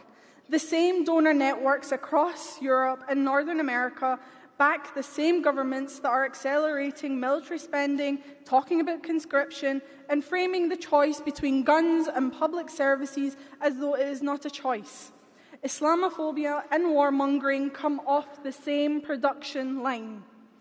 Palestinian solidarity, Muslim community engagement, anti-racism, trade union power, and the broader anti-war movement are expressions of a single understanding that justice cannot be conditional. So when our movement marched against the hijab ban in France in 2004, that was anti-war work. Every time we mobilize against the far right, be it the BNP or the EDL or any of their successors, that is anti-war work.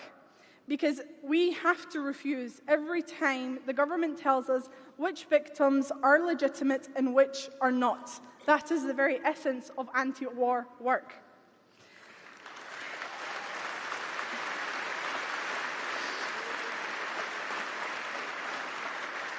The model that we have built here in Britain is worth examining, because we have to be honest.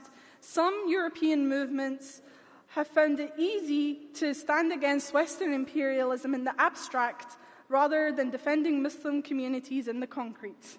More are comfortable with anti-war politics when it does not require them to confront the Islamophobia of the states that they operate within. You cannot build a movement against militarism and anti-war while tolerating the ideologies that make it possible.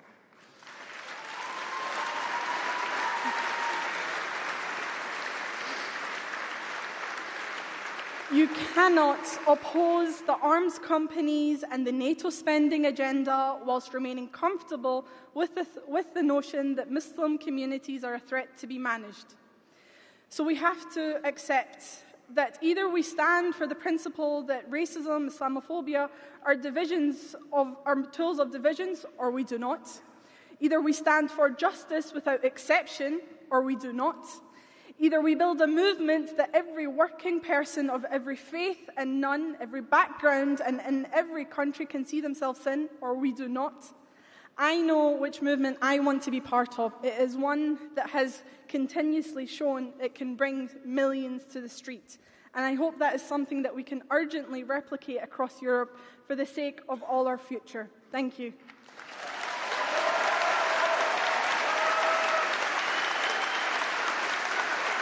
Much, Yasmin.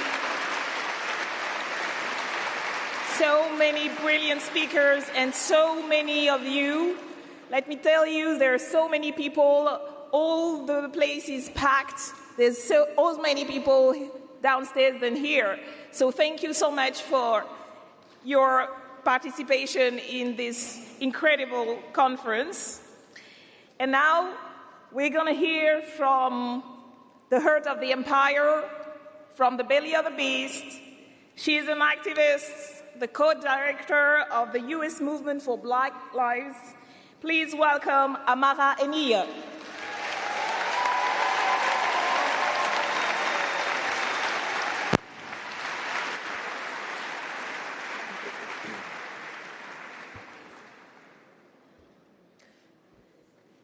Good afternoon, everyone. I come from a tradition that is called in response. Good afternoon, comrades.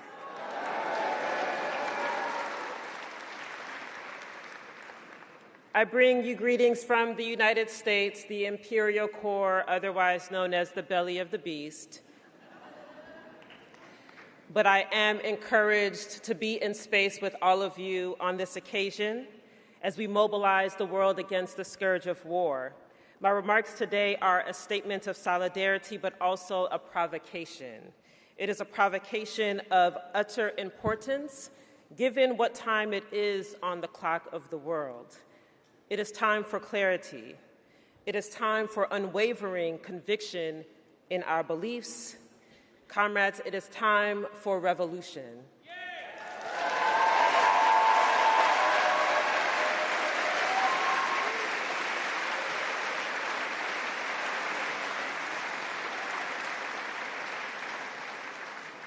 The African revolutionary Thomas Sankara said that we must dare to invent the future.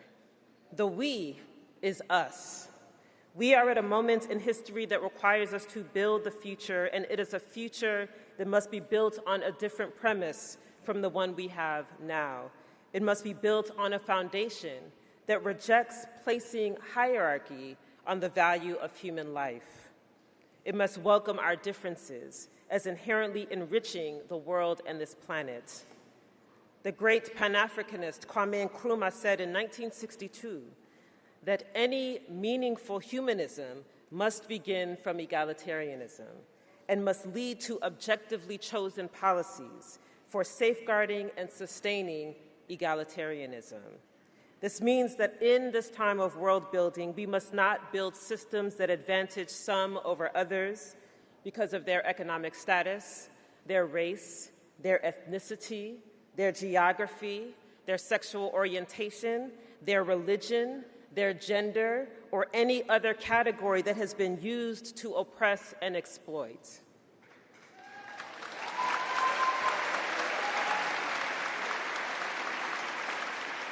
We must reject systems and structures that create division and war.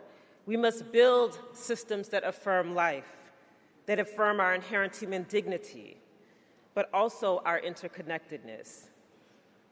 Africans and people of African descent around the world understand this well, as our movements have been to affirm our humanity and our dignity. And in fact, we have experienced fascist conditions long before November 2024. We have been involved in fights against fascism and authoritarianism long before this current administration, and we have been in these fights regardless of the orientation of the administration, whether it was Democratic or Republican. We have been in this work, and what is required now is that we have an anti-war agenda.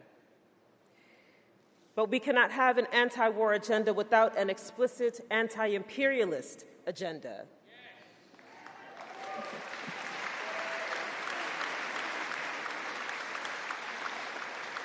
We cannot have an anti-war agenda without an explicit anti-colonial agenda.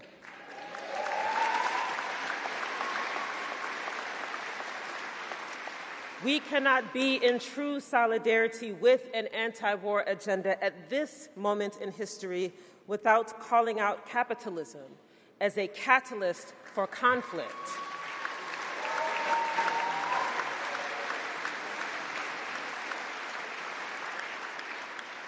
Our vision must be large enough, bold enough, powerful enough to tear down all systems of oppression and build the new systems to replace them. So I ask you, comrades, is your vision clear? Is your vision expansive? Do you believe that a better world is possible?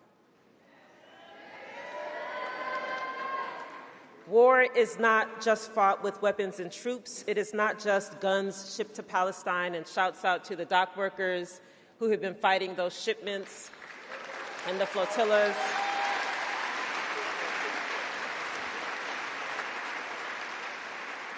War is not just the machetes that were shipped from France to Rwanda during the Rwanda genocide, or the hundreds of U.S. military bases around the world. Economic warfare is also warfare. Sanctions issued against countries like Zimbabwe and Cuba, that is war. The trafficking of African people for hundreds of years through the slave trade that laid the foundation for the banking and financial systems and institutions that continue that exploitation through debt, so-called trade agreements, and the extraction of natural resources, that is warfare.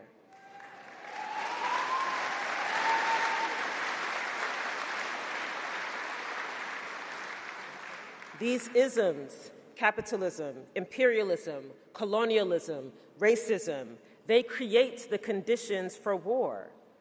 The systems built on these isms deny our humanity, our sovereignty, and our ability to be self-determining. We cannot be in true solidarity if we do not reckon with this fact. And as I come to a close, my point is not to dilute the call for a global anti-war stance at this time. My point is to call us higher, to reject all manner of war, because that is the only world toward a world of peace, where peace can be enduring and not artificial, and not going from one ceasefire to the next.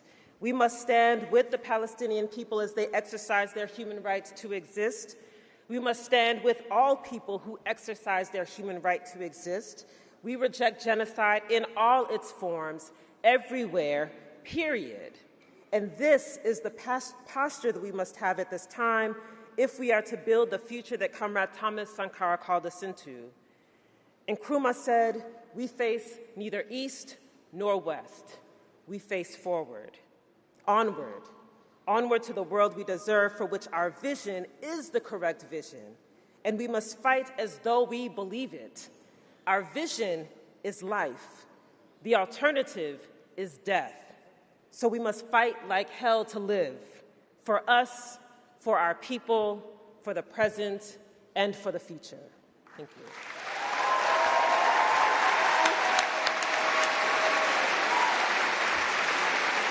Thank you so much.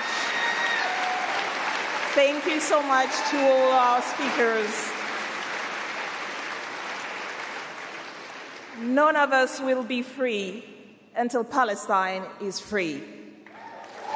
This is the reason we've been marching and we'll keep marching, no matter how hard the repression is, because this is about the Palestinian people, but this is also about humanity.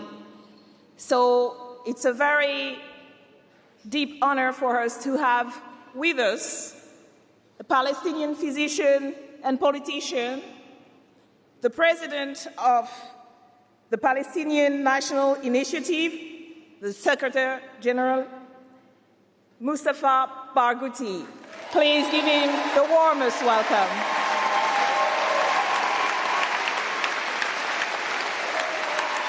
Hi. Thank you. Thank you. Free Palestine, free Palestine, free Palestine, free Palestine, free Palestine, free Palestine, free Palestine. Thank you.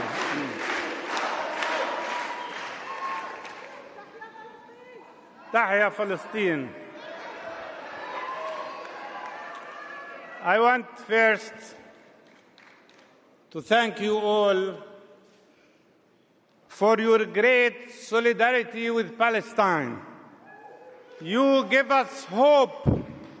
You give us confidence. You give us optimism that we will win eventually.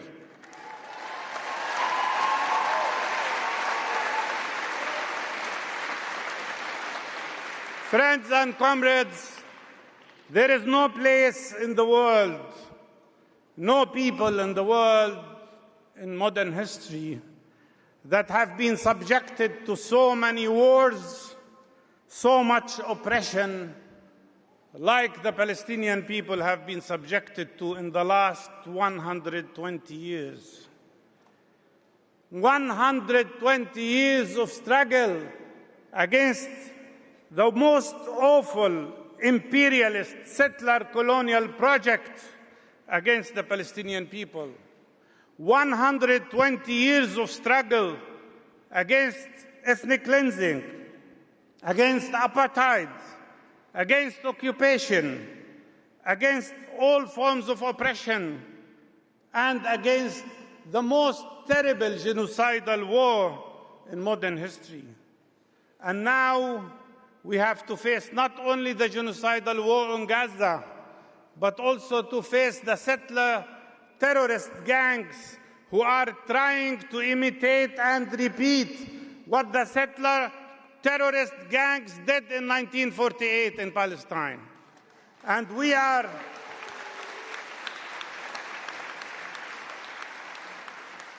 struggling not only against occupation, but we are, the Palestinians, struggling against the growing fascism, not only in Israel, but worldwide too. Our struggle is your struggle against fascism. Our struggle is your struggle against the wars. Our struggle is your struggle to achieve true, just peace for all the people of the world. And as Nelson Mandela said once, Palestine has become the title and the symbol of struggle for justice all over the world. The struggle for justice everywhere, and against what the Israeli Zionist establishment wanted, against what all those who support Israel wanted, Palestine has become today an internal issue in every country in the world. Palestine has become an issue of elections in every election in the world. Palestine has become part of every struggle and every movement for peace worldwide.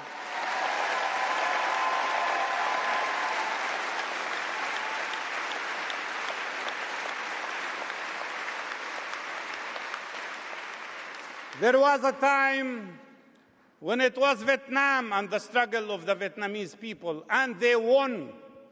There was a time when it was the struggle of South African heroic people against apartheid, and they won. Now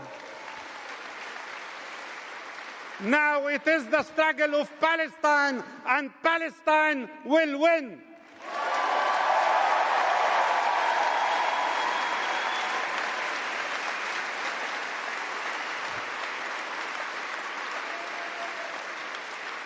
I call on you to continue your support to our struggle to steadfast and remain in Palestine. They want to get us out of Palestine, and we will never leave Palestine. We call on you to continue your struggle to stop the genocidal war, because it didn't stop yet in Gaza. They have violated the ceasefire already 3,250 times. They've already killed more than 1,300 people in Gaza after the ceasefire. So please continue the pressure. We want you to continue your struggle and support to prevent their main goal, which is the ethnic cleansing, not only of people of Gaza, but also the people of the West Bank and the people of entire Palestine. We ask you to translate your solidarity, your activism, your activities into material effect by supporting total, comprehensive boycott, divestment, sanctions against this Israeli establishment.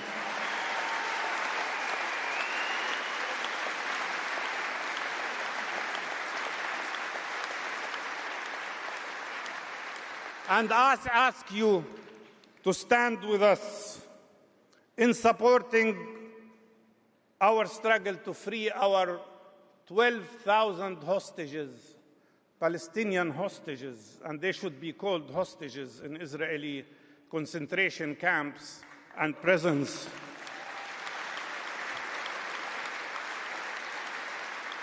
They are subjected to torture. Believe me, they are subjected to starvation. They're deprived of medical care. Thousands of them suffer now from scabies and other infections. Some of them have died from that. They're losing their weight. They're losing their ability. And they have been subjected not only to torture, they've been subjected to the most horrible act of rape, men and women.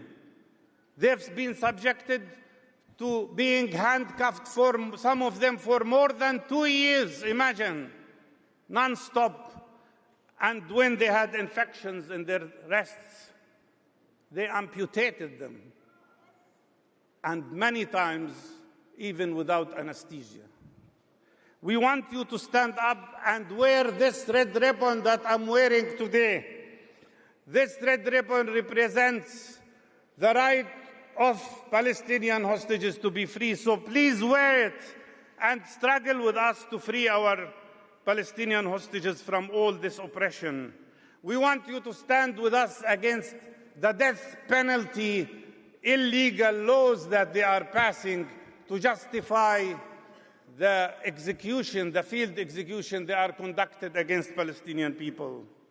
And I assure you, regardless of how much we are subjected to oppression, regardless of how much they are torturing us, we will steadfast. We will stay. We will not leave. And we will overcome whether they like it or they don't like it.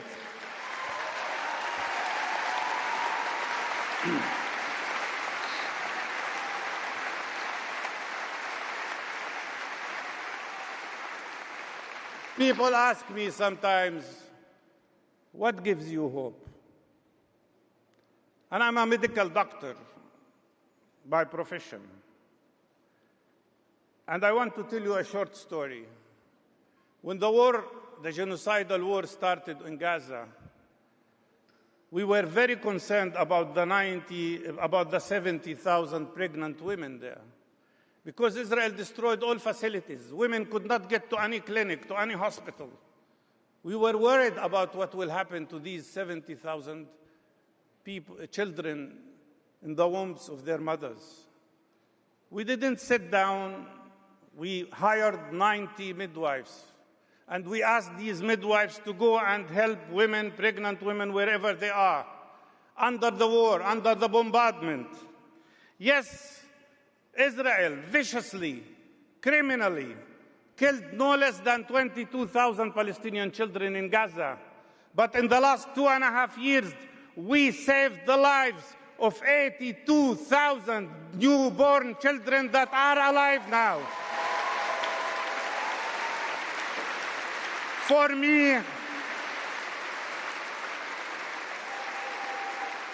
me, this is not just humanitarian work.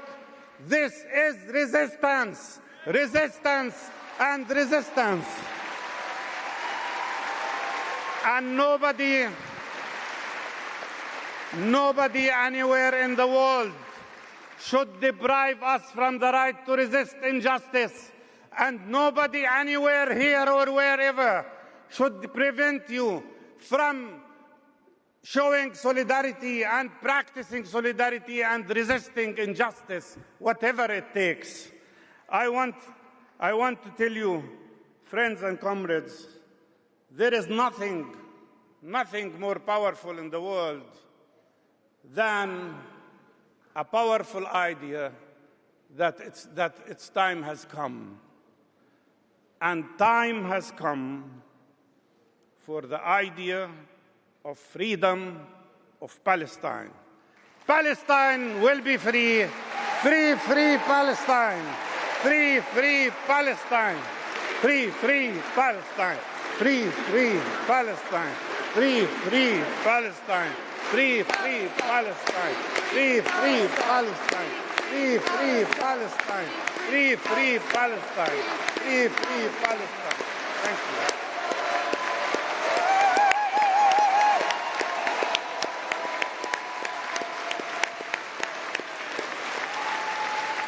Thank you so much. Thank you so much, Mustafa Barghouti, and thanks to all our speakers in this session. We now have a break. Please come back at 3:20. Look forward to seeing you then. Yeah, I think we can all agree that we are living through a new era of global war, but also a new era of global anti-war movement. Thank you to all of you to be here tonight. Thank you to the translators who did an amazing job, and all the people who made this first session such a success. See you in 20 minutes. Thank you.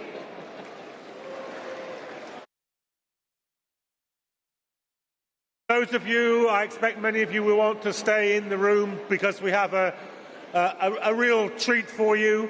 The artists Peter Kennard and Gabi Samara and the president of the Stop the War Coalition, Brian Eno, have made an absolutely extraordinary film on the question of Palestine, which we're just about to show you.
Can everyone please take their seats for the second session of this afternoon, please? And can any speakers that are in the hall or in earshot for this session please come up to the stage? But we'll be starting in a couple of minutes, so please take your seats again.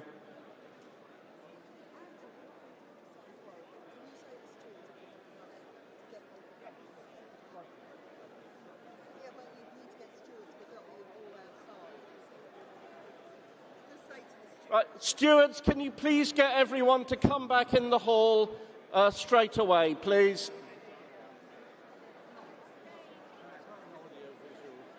It's a film. Jesus Christ. Why do I bother with the lot?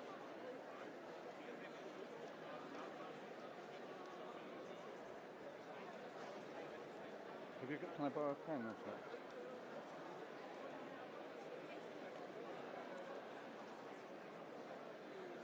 It's called Gaza. A film. Directed and edited by Gabi Samara.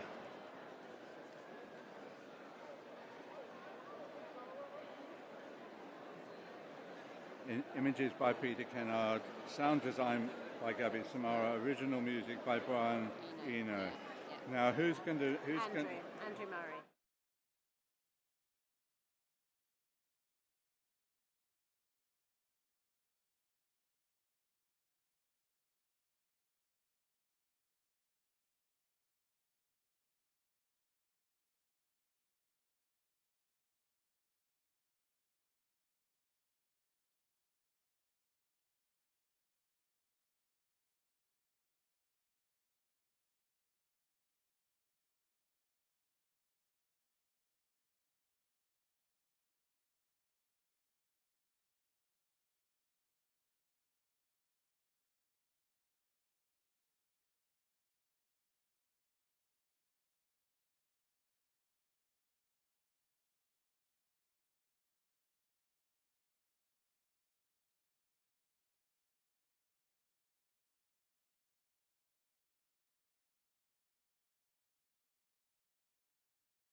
its chair. I'll be joined by Louise Regan in co-chairing this session. We've got a lot more fantastic speakers from across the world for you to hear from. So, over to Louise. Thanks very much. Welcome, everyone. My name, as Andrea said, is Louise Regan. I'm chair of the Palestine Solidarity Campaign. I'm also a national executive member of the National Education Union. And we've been very active in building for this conference and supporting this. We think it's a really important conference. We're really glad to see so many people here taking part. I've just got a couple of messages of further support that we've received from organisations. So we have a message from the General Secretary of the UGT, the General Union of Workers in Spain, a message of solidarity, and from the Federation of Industry of the CCOO in Spain. So I'm going to move us straight on to our first speaker because we are running short on time. So our first speaker, I'm really pleased to be introducing. His name is Felix Kreklo-Rojas. He's an anti-conscription activist in Germany, and he was involved in school strikes, and he's a member of the JSW. So please give him a warm welcome. Thank you.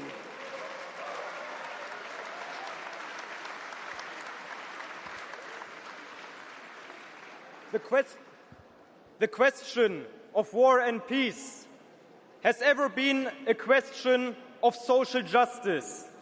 When Germany voted on the new military service law on December 5th, we were told a comforting story. We were told that if compulsory service returns, young people will have a choice: military service or voluntary social year. But let's compare these two choices. The armed forces promised to pay for your driver license. They promise to help fund your university education. They offer a salary. They offer career opportunities. A voluntary social year offers none of them. So who is this law really aimed at? Not the children of wealthy, not those whose parents can already pay for a degree, an apartment, or a driver license. It's aimed at those who have favourable options, at those who need the money, at those who cannot afford to say no. And that is no accident. The poor are offered incentives to fight wars that the powerful decide upon. This is why this military service law is not simply a security policy. It's class politics and camouflage. And all of this is done in the name of democracy. We are told that military service is needed to defend democracy, to protect democracy, to save democracy. But our school strikes tell a very different story. Young students have been detained. Young activists have been received criminal complaints despite committing no crime. Even the domestic intelligence services have taken an interest in our movement. Before demonstrations even begin, authorities sometimes want to know what we are going to say. Large parts of the media have tried to discredit us, not because our arguments are weak, but because they dislike who is making them. So I have to ask, what kind of democracy is this? A democracy where dissent is treated as a threat, a democracy where protest is viewed with suspicion, a democracy where criticism is tolerated as long as it remains harmless? But if democracy means that young people may speak only when those in power approve on what they say, then something has gone terribly wrong. And if this is the democracy they want us to fight for, then I refuse to kill for it and I refuse to die for it.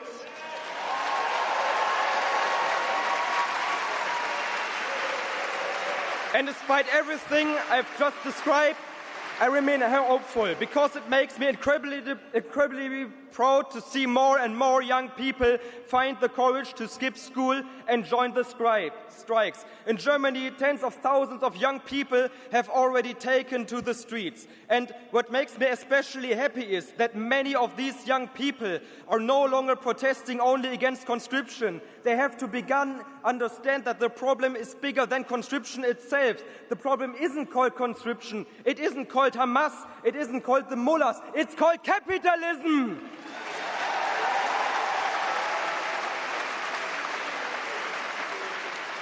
And if we want things to change, then we have to be brave. We have to be willing to take unconventional paths.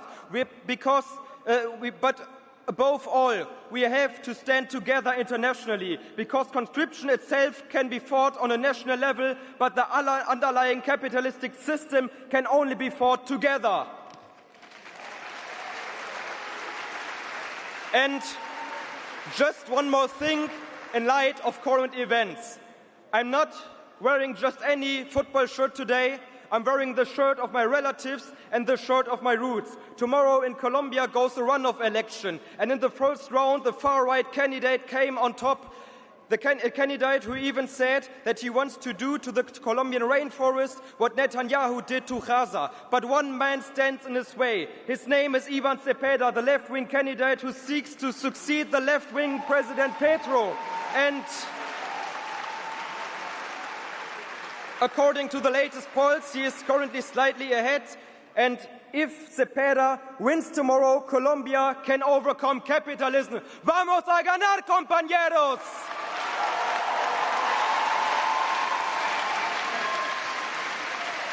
In Germany, there will be more school strikes. We will be louder, we will be more determined, and we will be more difficult to ignore. Every time the military advertising tells us we serve Germany, we will answer we serve no one, because the structure of lies built by our politicians is already beginning to crumble. And we will not stop until it comes crashing down. Thank you.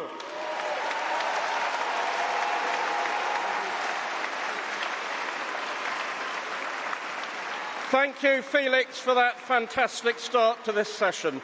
It's now my great pleasure to introduce to you one of the greatest anti-imperialists in the British House of Commons. Please give a warm welcome to the Your Party MP for Coventry South, Zara Sultana.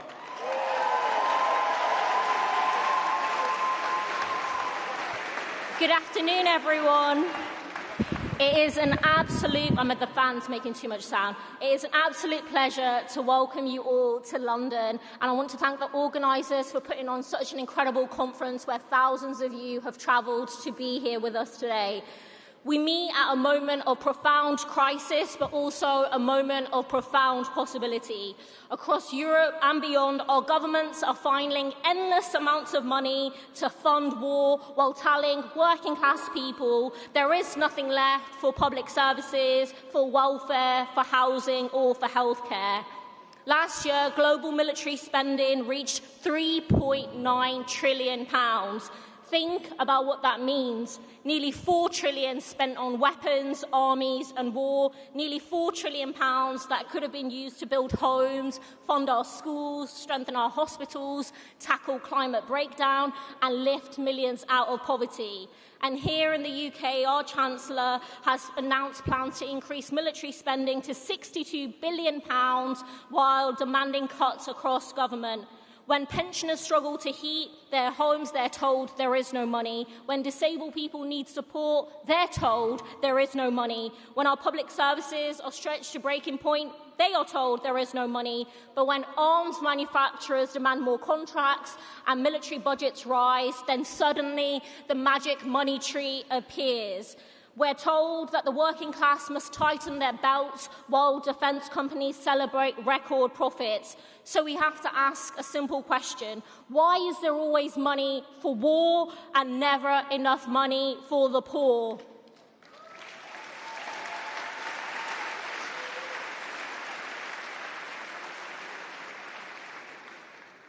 The wealthiest people in history have never been wealthier. We now have over 3,000 billionaires, and Elon Musk, an insecure Nepo baby, has become the first trillionaire, a man that sows seeds of hate and division, telling us what to do. Meanwhile, 1 in 4 people across the world experience food insecurity. This is not a crisis of scarcity. This is capitalism working as it was designed, where wealth is concentrated at the very top and everyone else pays the price. And nowhere else is the brutality of this economic system more visible than in Gaza. For decades, Palestinians have lived under occupation, siege and apartheid, and for almost 3 years, the world has witnessed Israel wage a campaign of destruction on a scale that has shocked the conscience of humanity. Entire neighborhoods leveled, schools destroyed, hospitals bombed, journalists killed, children buried beneath the rubble or starved by deliberate restriction of food. The greatest scandal isn't that this has taken place, but that it has taken place in full view of the entire world. Every government knew, every leader knew, every excuse has collapsed, yet the weapons continue to flow. And my government, the UK government, has continued to roll out the red carpet for Israeli war criminals and continue to supply components for the Israeli military. Shame on the UK government, shame on European governments for enabling genocide.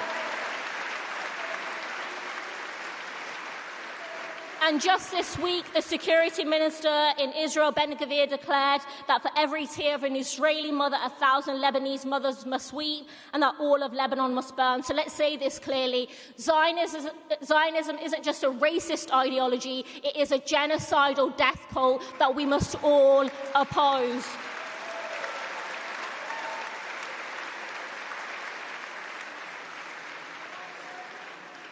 And in our political crisis in the UK, where the government has eroded our civil liberties, prescribed a non-violent direct action group, Palestine Action, for the first time in British history, and locks up pensioners for opposing genocide, people are looking towards Andy Burnham as the second coming. But we must judge politicians not by media narratives or by the nice guy act they might have, but by their record. Andy Burnham voted for the Iraq War that killed over 1 million people and refuses to call the genocide in Gaza a genocide. So will anything fundamentally change? No. Will Britain continue arming Israel? Yes. Will military spending continue to be directed toward, will spending continue to be directed towards military and defence? Yes. So just to wrap up, since I'm running out of time, despite everything, there is hope. But hope is not something that we have to wait for. Hope is something that we build. We see it with the dock workers in Italy and Belgium who refuse to load weapons enabling genocide. We see it with the students organising against conscription. We see it with workers taking collective action.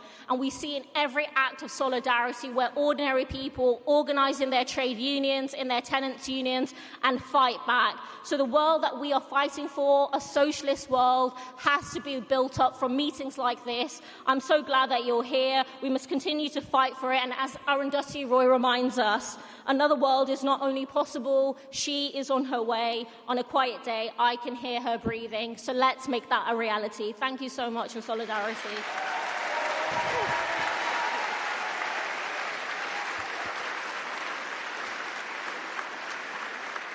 Thanks so much, Zara. And another world is possible, and all of us in here are committed to fighting for another world. Our next speaker is Sophie Bolt. She's the General Secretary of the Campaign for Nuclear Disarmament. Sophie.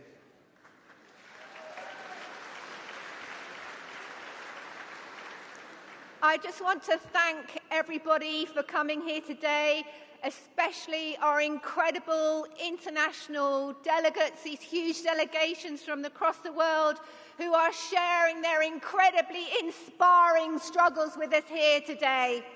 I think it really shows the potential of our movement.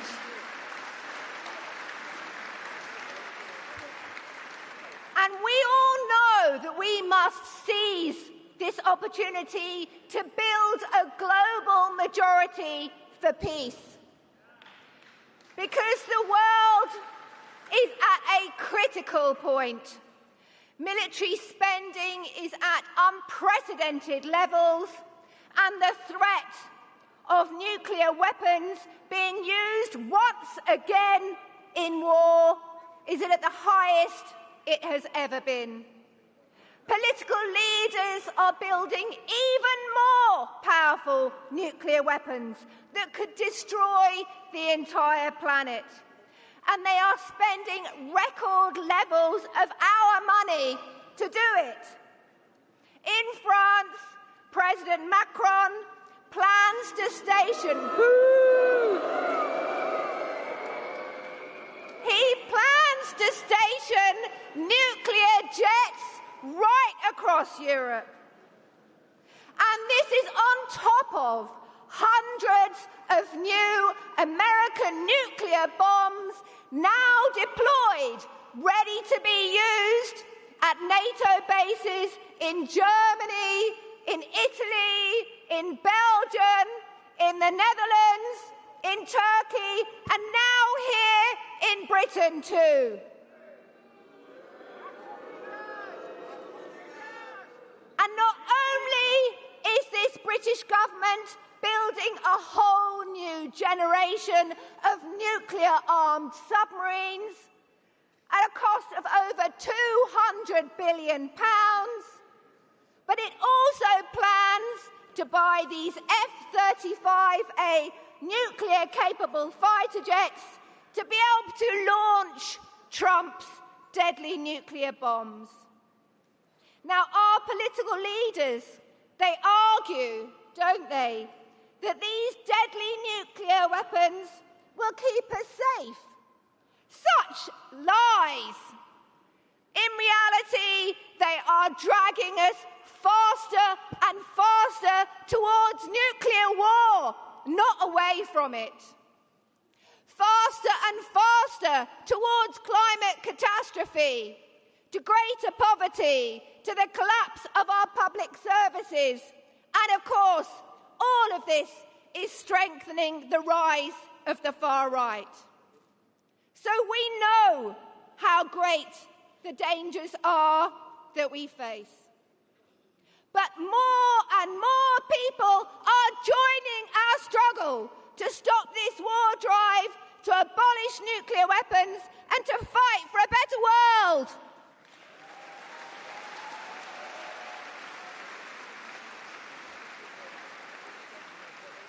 Because it is us. We have the solutions to all of these crises, not the warmongers. And across the world, the US world order is being challenged like never before. Here in Britain, opposition to Trump's global wars is huge. And there is growing support to break with this decades-old military alliance with the United States. The majority of the British people, we don't want these nuclear weapons in our country.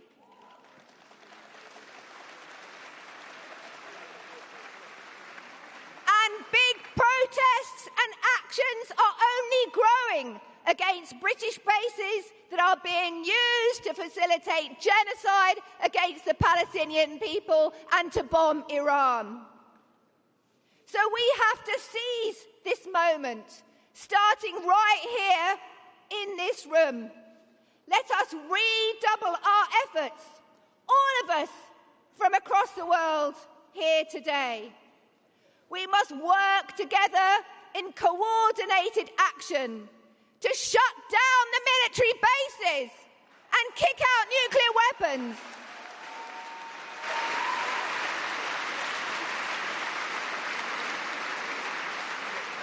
Together, we can create the global majority for peace that we so desperately need. This has never been such an urgent and most serious challenge. But united, we can and we must win. Solidarity.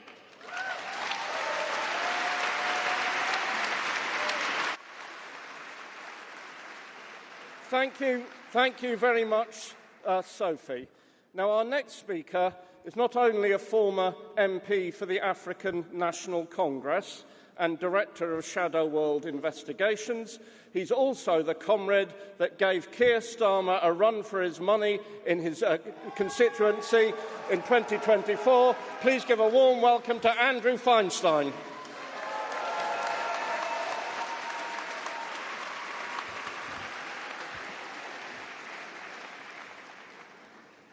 What an enormous pleasure to be here with all of you. And what a privilege to hear Mustafa Barghouti in person invoking Nelson Mandela.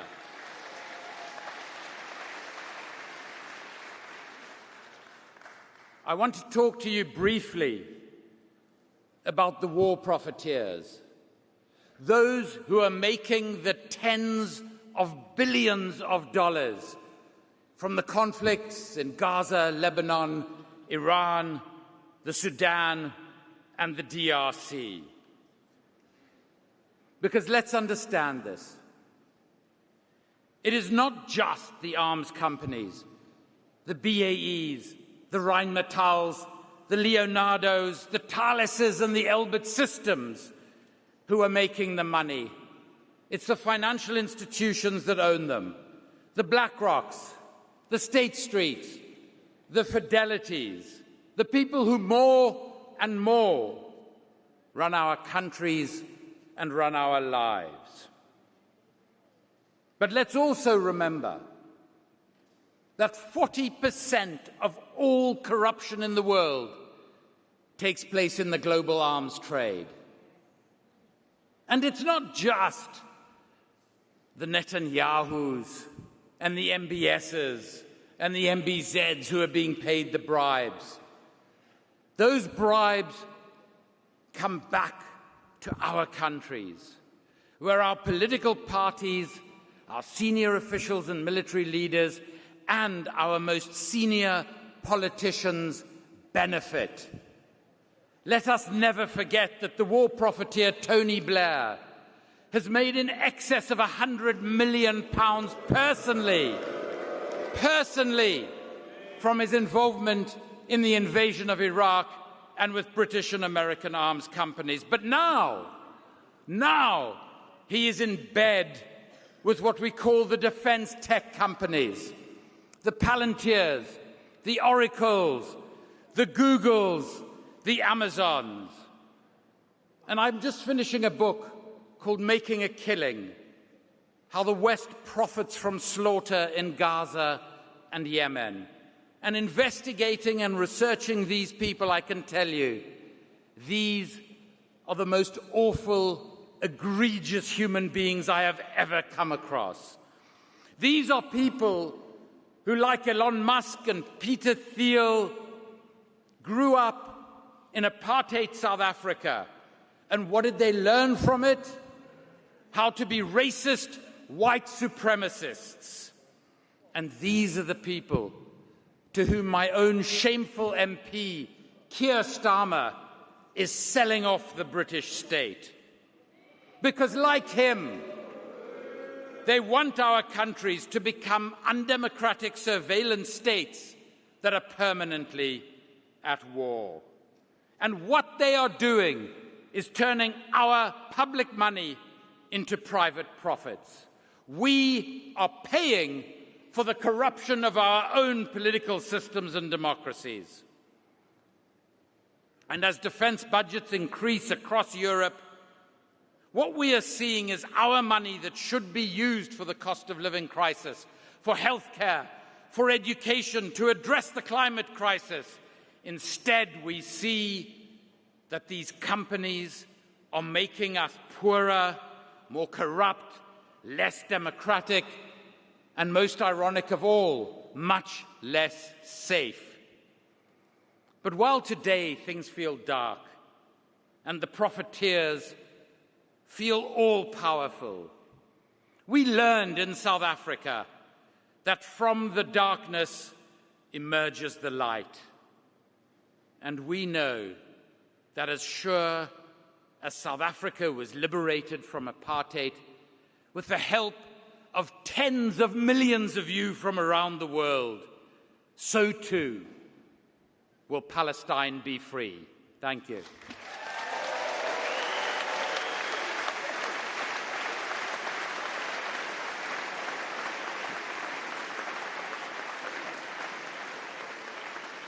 Okay, our next speaker is Michaela Tracy Ramos. She has just been elected as the Vice President of Unison, Britain's largest trade union, representing over 1.3 million public sector workers. So you're very welcome.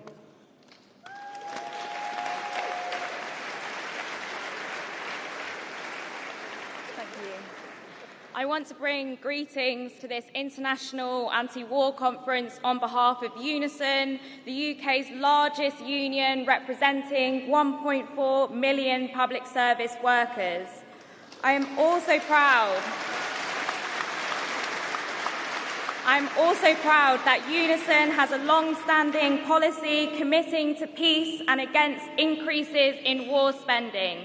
We have always understood that the drive to war in Britain is being funded by cuts to our services and jobs and massive underinvestment. We understand that the struggle for peace internationally is intrinsically linked to the class struggle here in Britain. We meet at a dangerous time when the US is operating with complete impunity.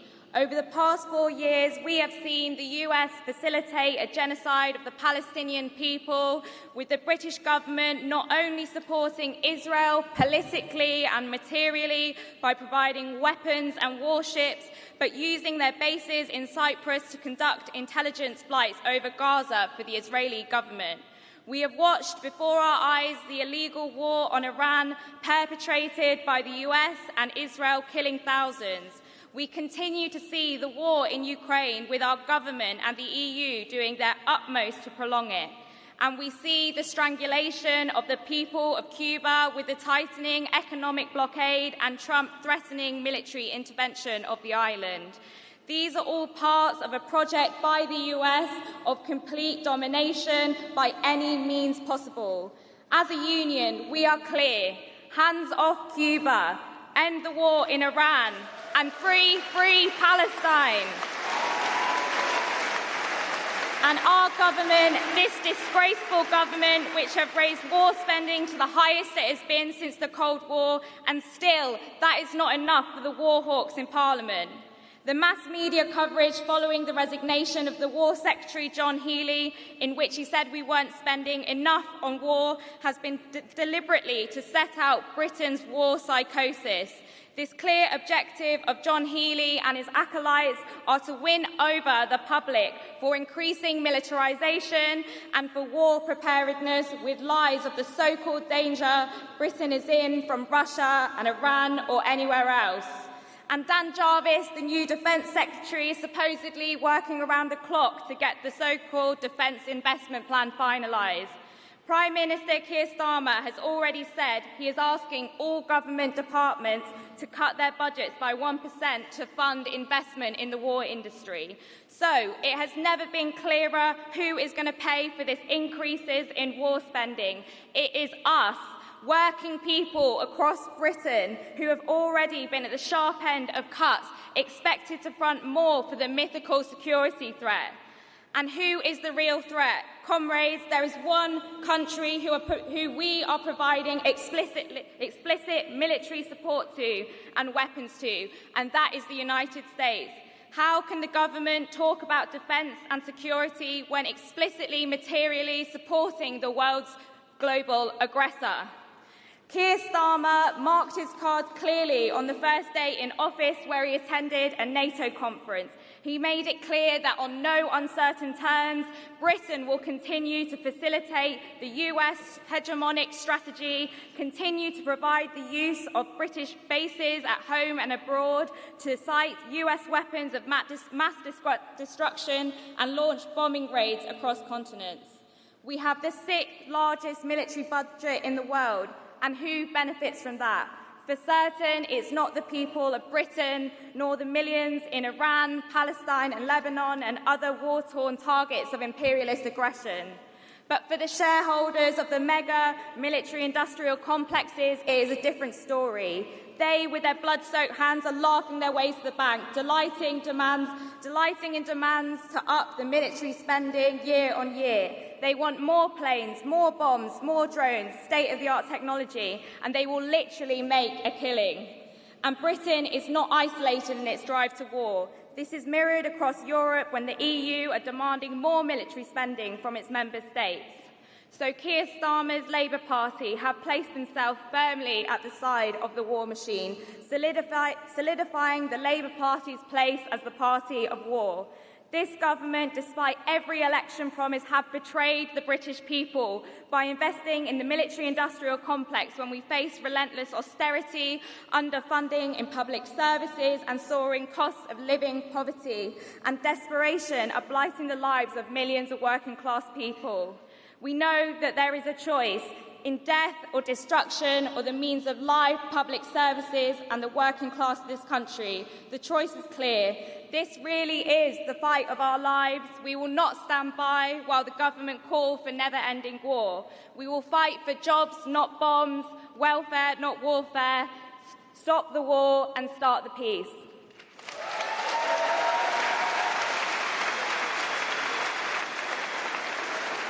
Thank you, Michaela, and congratulations on your election as Vice President of Unison. Our next speaker is the General Secretary of one of the leading progressive fighting unions in this country, the National Education Union. Please welcome Daniel Kebede.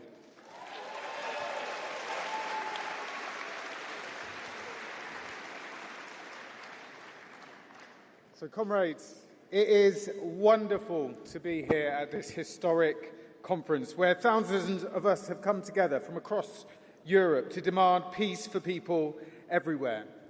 We are standing on the edge of an abyss. Global conflict is at its highest level since the Second World War, and the madman in the White House wants even more wars, threatening further conflict against Latin America, especially Cuba, and even threatening to annex Greenland. We cannot rely on our politicians to create and sustain the conditions for peace. That responsibility rests with us. Without the voices and the actions of the ordinary working-class people, the peace that we all want will be so easily drowned out by the drumbeats of war. Funded by cuts to welfare, public services and overseas aid, global military spending surged to a record $2.9 trillion in 2025, the 11th consecutive year of growth. Redirecting just a fraction of that spending could address critical development challenges. For example, a single stealth fighter could fund a year of education for 200,000 children. Our governments have got the wrong priorities. We want welfare, not warfare. We demand school books, not bombs. Because every war is a war on children. Almost 4.5 years after Russia's invasion of Ukraine, children and families and educators continue to face the devastating consequences. Hundreds of Ukrainian children have been killed, thousands injured and millions displaced. More than 1,700 schools have been damaged or destroyed, and 4.6 million children are struggling to access education, forced to learn online or in underground stations. Despite these challenges, educators and unions continue to work to keep education alive. And the NEU stands in solidarity with the Trade Union of Science and Education Workers of Ukraine and with the Ukrainian people. Earlier this week, the Global Coalition to Protect Education from Attack released a report documenting attacks on education last year beyond Ukraine. Its findings are a stain on our collective conscience. More than 8,500 attacks on education were recorded, the highest ever level.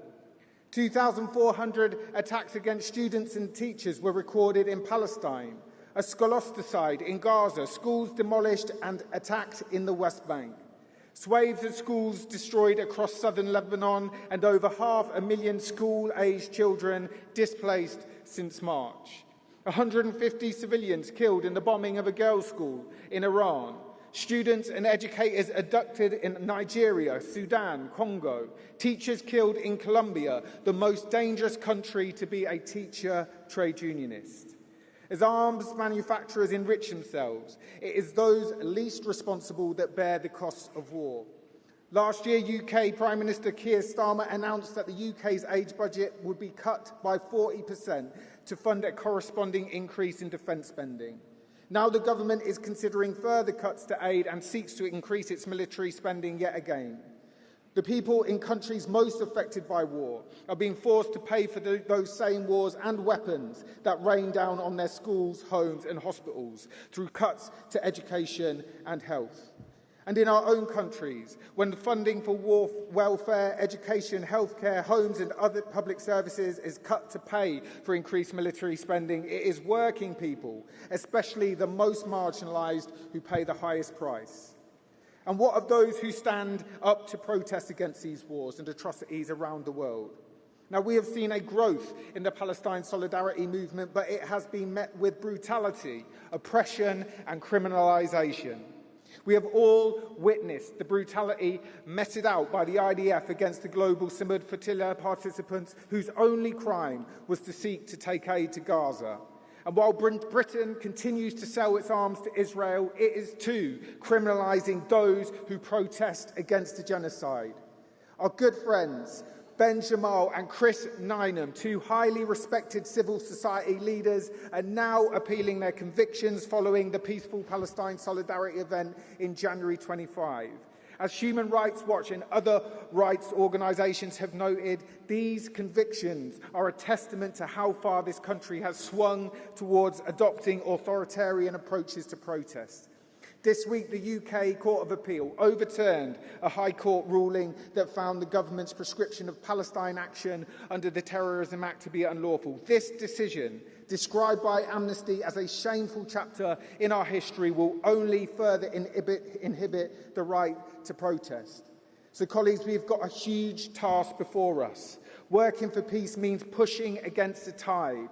But this conference and the one in Paris before it has shown that together we are more than a sum of our parts. Across Europe, opposition is growing to militarisation and the consequent attack on workers' living standards is growing. So together we can win peace. Through international solidarity, we will prevail. Solidarity all.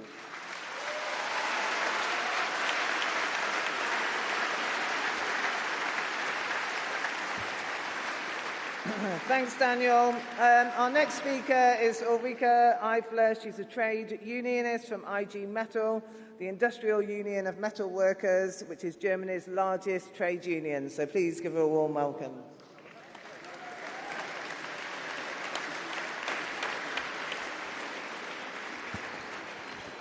Comrades, first of all, I'd like to say thank you. Thank to the British comrades who organised this important conference, giving us the opportunity to gather here in London in order to develop a shared perspective of our struggles. And this is urgently needed and necessary because our governments are steering us in an era characterised by rearmament, by war, by climate collapse, by dismantling of a social welfare and by authoritarianism. And one of the biggest drivers of this development is Germany, being in its 6th year of recession and facing an enormous deindustrialization. And almost the entire world is turning away from Germany with its double standards and the unbearable solidarity with the Israel government. And comrades, it is this fear, it is the fear of economic decline, and it is a fear of a loss of political significance that drives Germany to meet the NATO defense spending target 5 years earlier than all other NATO nations. It is this fear that prompting Germany to build the largest army in Europe. And it is this fear that makes the German Chancellor Friedrich Merz say that Israel is doing the dirty job for all of us. Our governments are steering us into a new era of lawlessness. And it's becoming increasingly clear that Gaza was not the exception. Gaza was the blueprint.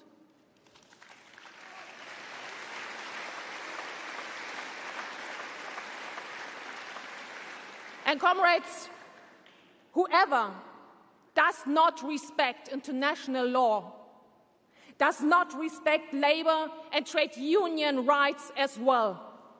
The politicians in Germany who refuse to classify the attack on Iran as a violation of international law are the same who want to abolish the 8-hour workday and rise the retirement age. What we currently witness across Europe is this: the massive military buildup is to be financed by our pensions, by our healthcare system, by our schools. Our governments have fired up the chainsaws, and we must switch them off and consign them to the dustbin of history.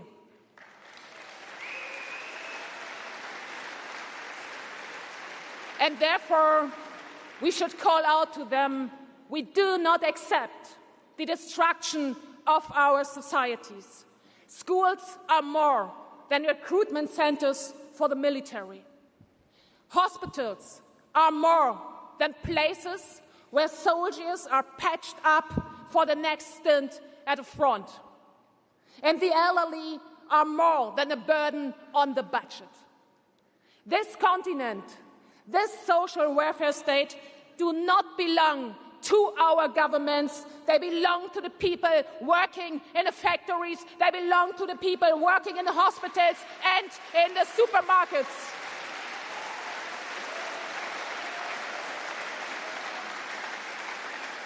We witness that the society is militarized, and that's why let's embrace the contradictions before us.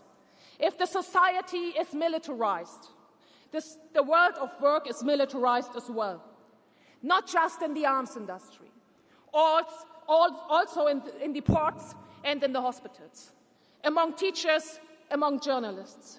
And a militarized world of work become crucial for the struggle against war.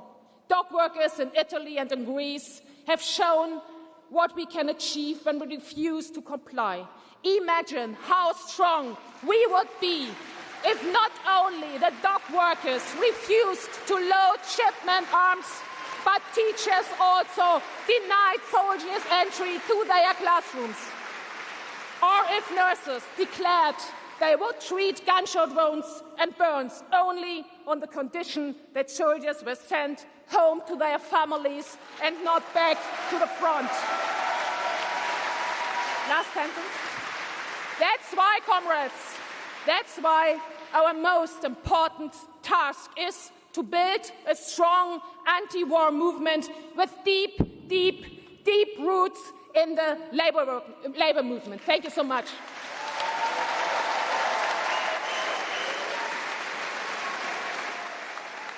Thank you so much, Ulrike, for that fantastic speech.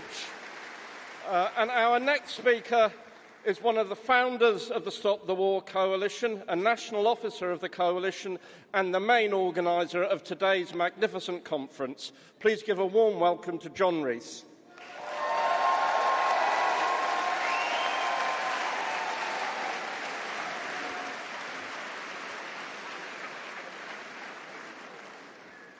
This is an historic event because our opponents meet together all the time. They meet at summits, they meet at the G7, they meet at Davos. But for us it is unusual. We hear about each other's actions, of demonstrations in France, of general strikes in Belgium, of the actions of the dockers in Italy and in Greece. But how often? How often do we actually meet together to plan, to organise, to make those struggles more effective than they are already? Rarely indeed. So today is a moment where we should seize that opportunity because it has never been more necessary. So I welcome the delegations from France, the delegations from Spain, the delegations from Germany, the delegations from Belgium.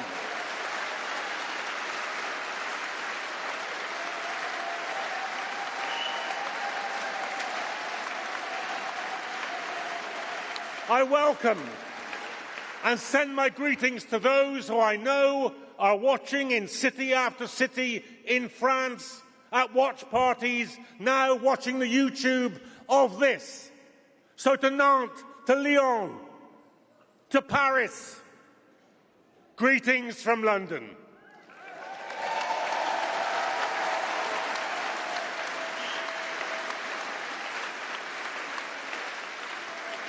And you know, we see the rallies in Saint-Denis. We saw the rally in solidarity with the mayor of Saint-Denis, Bali Babakoku. And I heard them say, because the rally took place in front of the Basilica, where the monarchs of France lie buried, I heard them say, this is the place of dead kings and living people.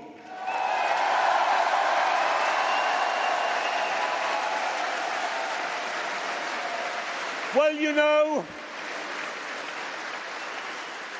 here in Westminster, just across the road, in Westminster Cathedral, there are the dead kings of England, and here are the living people of England.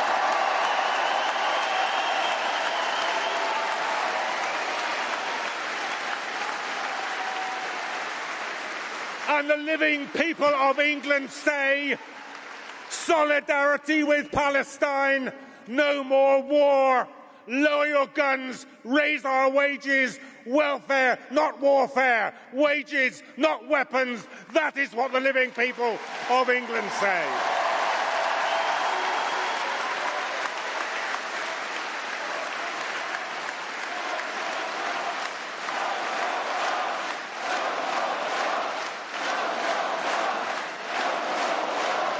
And yesterday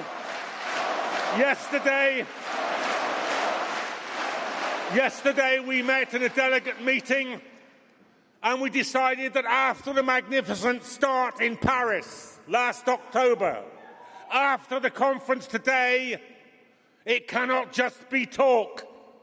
We have to move to action.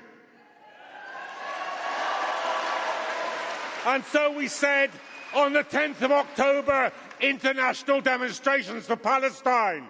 In November, international action against conscription and rearmament. And when the Dockers call a day of action, international action in solidarity with the Dockers. That's what we must do next. That's the purpose of the London conference. And I'll end with this. 162 years ago, not a mile from this building, there was founded the first International of Working People. And when Karl Marx wrote the inaugural address, he said, working people must watch the diplomacy of their rulers and fight them. And he ended that address by saying, proletarians of the world, unite!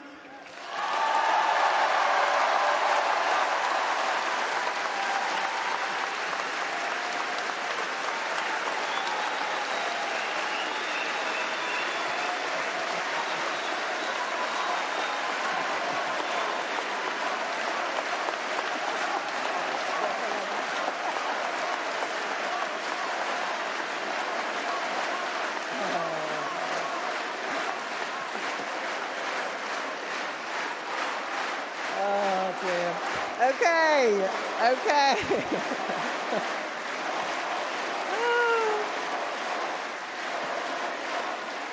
Great. It's great.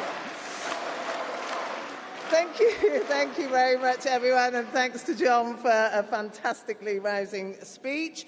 Our next speaker will be known to many of you here. It's Jérôme Legare, is the MP for Seine-Saint-Denis from La France Insoumise, leader of POI, the Independent Workers' Party in France. So please give him a warm welcome.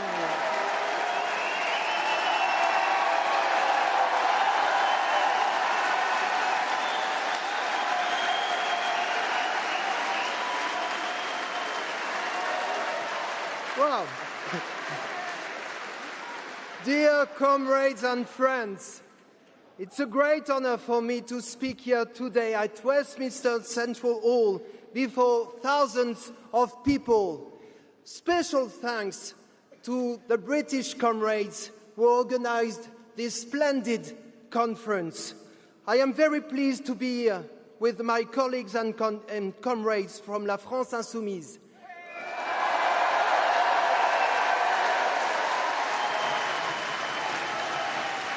Nadège Abomangoli, Vice President of the French National Assembly, Daniel Obono, Jean-François Coulombe, André Torignac and Sandrine Nosbe.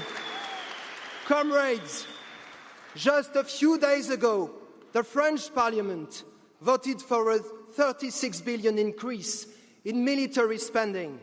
In France, the military budget has been doubled in 10 years, and in just a few minutes, the government found 36 billion for the army. Every political force, from the Socialist Party to the far right, voted in favor of this increase. La France Insoumise, of course, voted against it. When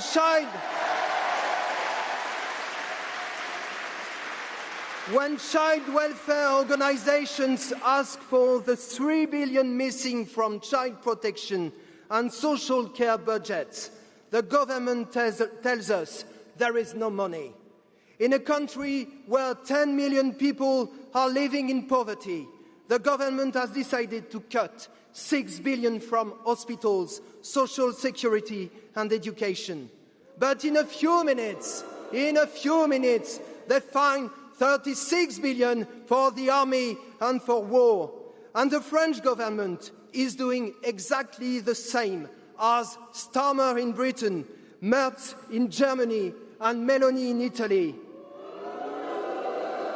3 days ago, French President Macron welcomed, yes,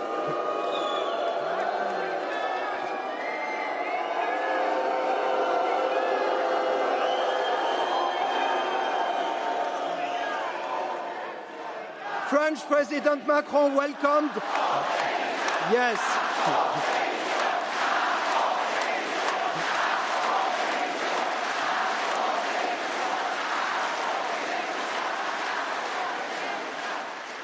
yes, it's what people want in France, exactly. French President Macron welcomed Donald Trump with full honors at the Palace of Versailles, the Palace of the Kings of France. He welcomed the man who bears primary responsibility for the continuation of the genocide against the Palestinian people. The man responsible for the war against Iran. The man who kidnapped Maduro and who today threatens Cuba. And Macron, the little King Macron, dares to tell us we are living a great moment of peace. He is referring, of course, to the agreement between the United States and Iran. But meanwhile, the genocide of the Palestinian people continues. Meanwhile, ethnic cleansing continues, and it continues with the complicity of our governments. The United States and Israel have launched a war against Iran with global consequences. Israeli Minister Itamar Ben-Gvir has just declared Lebanon must burn, And today, Donald Trump is threatening Iran again. And meanwhile, for 4 years now, war has devastated Ukraine. While governments and arms manufacturers prosper, hundreds of thousands of people on both sides have been killed in this war. And we know that American imperialism, which is in crisis and in decline, and Donald Trump himself will not voluntarily abandon their objectives. US Secretary of Defense Pete Hegseth recently declared that the American military presence in Europe should be reconsidered. We all know what that means. Even greater pressure on European governments to increase military spending. For months now, in France, in Britain, and in Germany, we have been subjected to an intense propaganda campaign. They say we must prepare for a confrontation with Russia on the European continent. In last December, the Chief of Staff of the French Armed Forces declared that French people must be prepared to sacrifice their children. We reject this war propaganda, and we say we will never accept the sacrifice of our children. We say they won't go.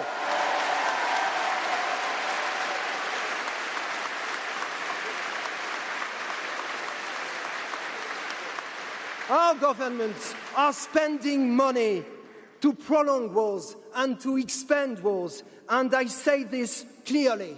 For people in France, for workers, for young people in France, in my country, the main danger, the principal danger is our government. And for example, in this moment, it is multiplying racist measures, passing laws that divide people along racial lines. It feeds racism and Islamophobia, and it feeds the growth of the far right. Yes, the revolutionary Karl Liebknecht was right when he said the main enemy is in our own country.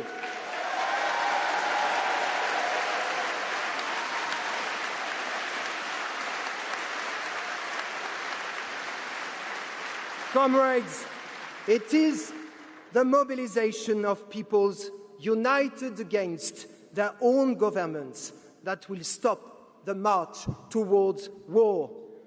And we say full and unconditional support for the Palestinian people. We say full and unconditional support for Russian deserters. And we say full and unconditional support for Ukrainian deserters.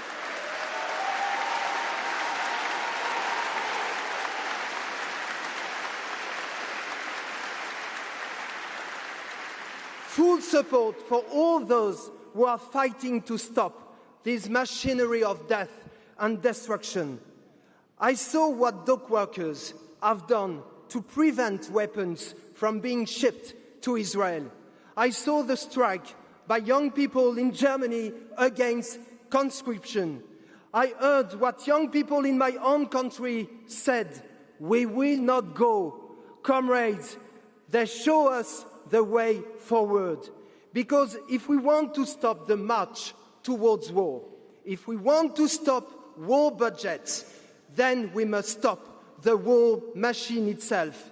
And in this struggle, the responsibility of the trade union movement is enormous. There are a lot of unionists in this room, and it is very important. The forces exist within the trade union movement, despite of the major leaders who in my country, for example, behave as if everything were normal. The powerful mobilizations against the genocide of the Palestinian people demonstrate that people, and especially young people, don't want war. Our task, starting today with the big success of this conference in London, is to work to bring together and unite all those forces in the trade unions, in the political parties, in the associations and campaigns against war and against our governments. And now, comrades, place to the action. Thank you, comrades, and solidarity.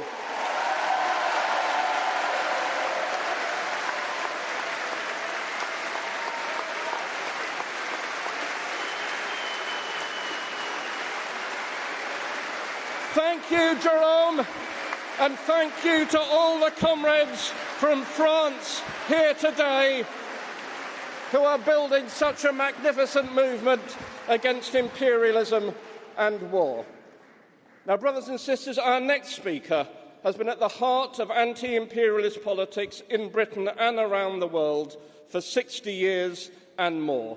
He was in Grosvenor Square in the demonstration against the Vietnam War in 1968, and he was in Hyde Park in 2003 to speak against the Iraq War. Please give a very warm welcome to Tariq Ali.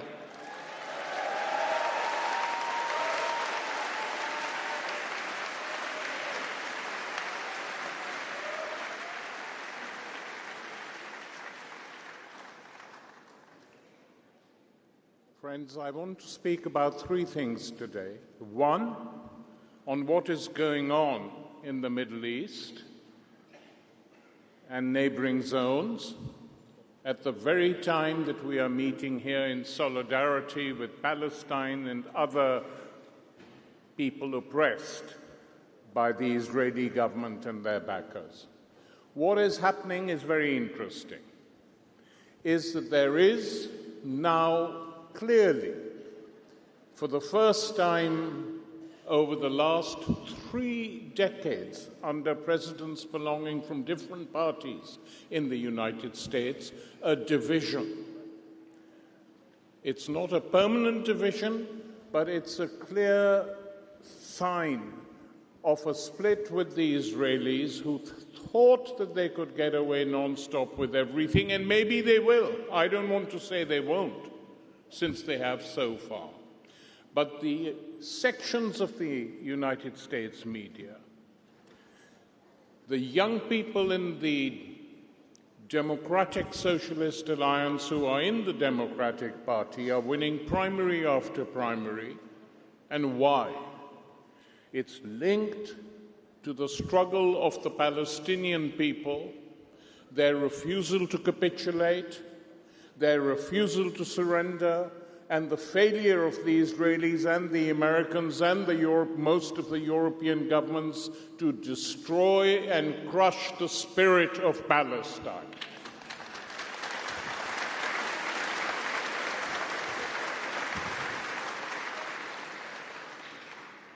So we have a fake ceasefire in Palestine, which people like to believe was real.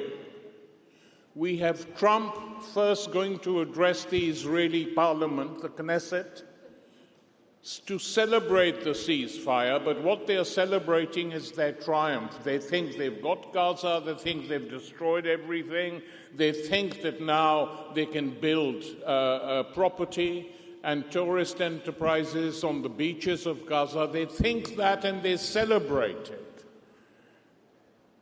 And Zionist billionaires are present in the Knesset, billionaires from the United States, and they exchange words with each other, congratulating each other.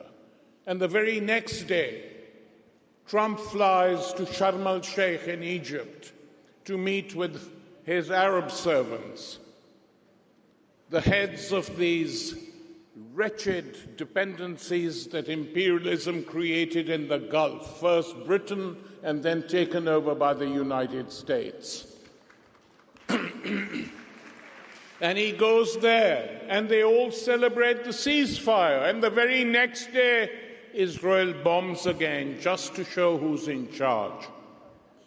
And then they do something which they thought would be a rollover. They invade Iran. Before that, look, there is a genuine mass movement in Iran which wants civil liberties, etc., which I have supported for 30 years. But there is another movement which Trump now admitted they backed, they gave money to, they sent weapons to, and what does the American president say? A lot of the money and the rifles were taken away by the Kurds. We couldn't prevent that. But they admit what they're up to, you know? And so they hit Iran, thinking they'll topple the regime. They go in and assassinate its leaders. That's accepted in the Western media, accepted by so-called Western civilization. It's fine. Go and kill a few heads of state in the Middle East. Kidnap a few heads of states in South America. We can do it. And they thought that they had Iran, and then the Iranians did something which took them by surprise. They fought back.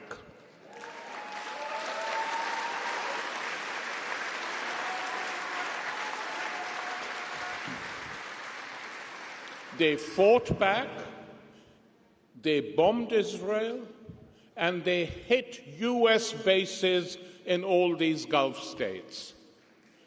First Saudi Arabia, then Kuwait, then Bahrain, and then Qatar.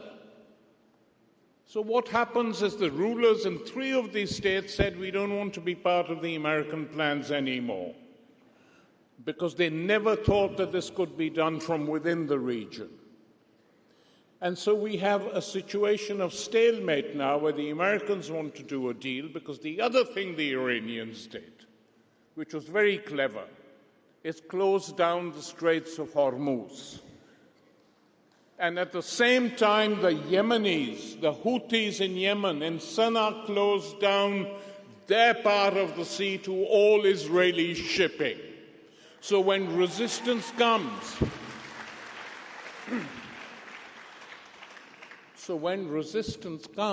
it does have an impact if it is handled properly. And so we will see now whether Netanyahu can be brought to heel, whether they're going to wait till the elections, hope that he will be defeated and another person can be put in charge, just like Starmer and Burnham in this country. And then we'll see, they say, how we'll carry on. But the impetus of triumphalism, that which the Israelis were boasting about, that has been breached, have no doubt about it. And I have friends in Jordan, Palestinian friends, who said that when the Iranian planes and drones went over Jordan to bomb in retaliation for what was done to them, Tel Aviv and Haifa, they said half the population of Amman was out onto the streets praying, saying, don't forget us, bomb us too, please.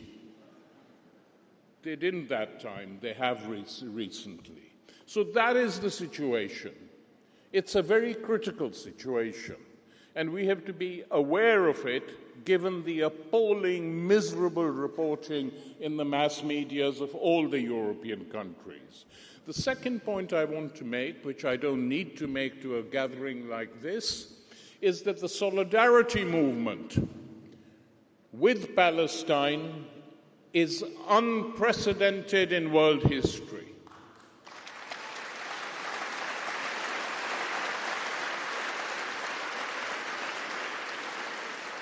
Unprecedented.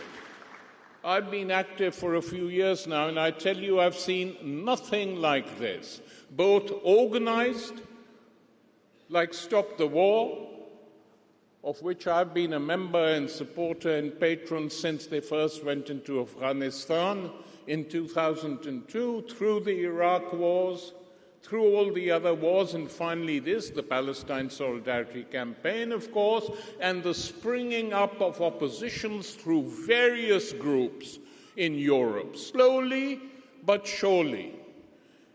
And I would like, as an old campaigner myself, to pay a very warm tribute to the dock workers of Italy who have now organized 3 general strikes.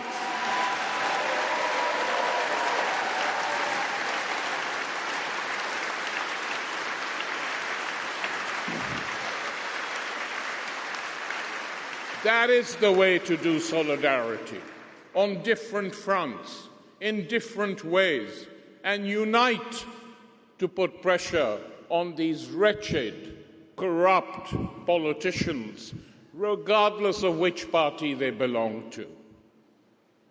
They are totally corrupt people. Most of them. I exclude the Spanish from this, of course. But I think most of the governments in Europe are linked financially to the big billionaires,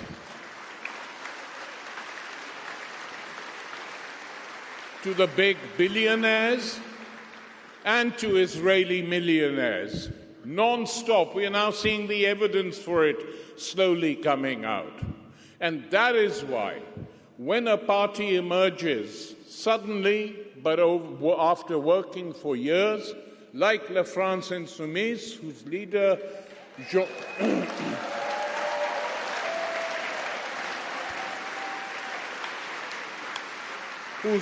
is courageous, who fights back, who will not take any nonsense, who is attacked. I was in France 3 weeks ago having lunch with him, and he explained to me what the French press is doing. And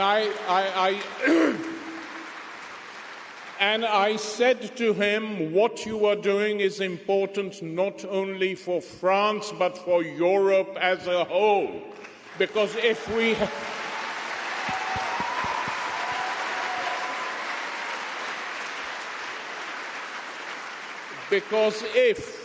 and it's still a if, nothing is sure, but if Mélenchon gets into the second round, France will be polarized between fascism and everyone else. And that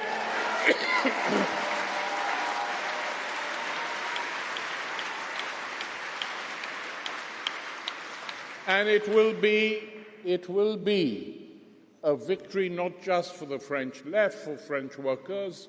It will be a victory for the Palestinian people as well, because he is one of the few leaders of a political party who has backed them openly. So what we are seeing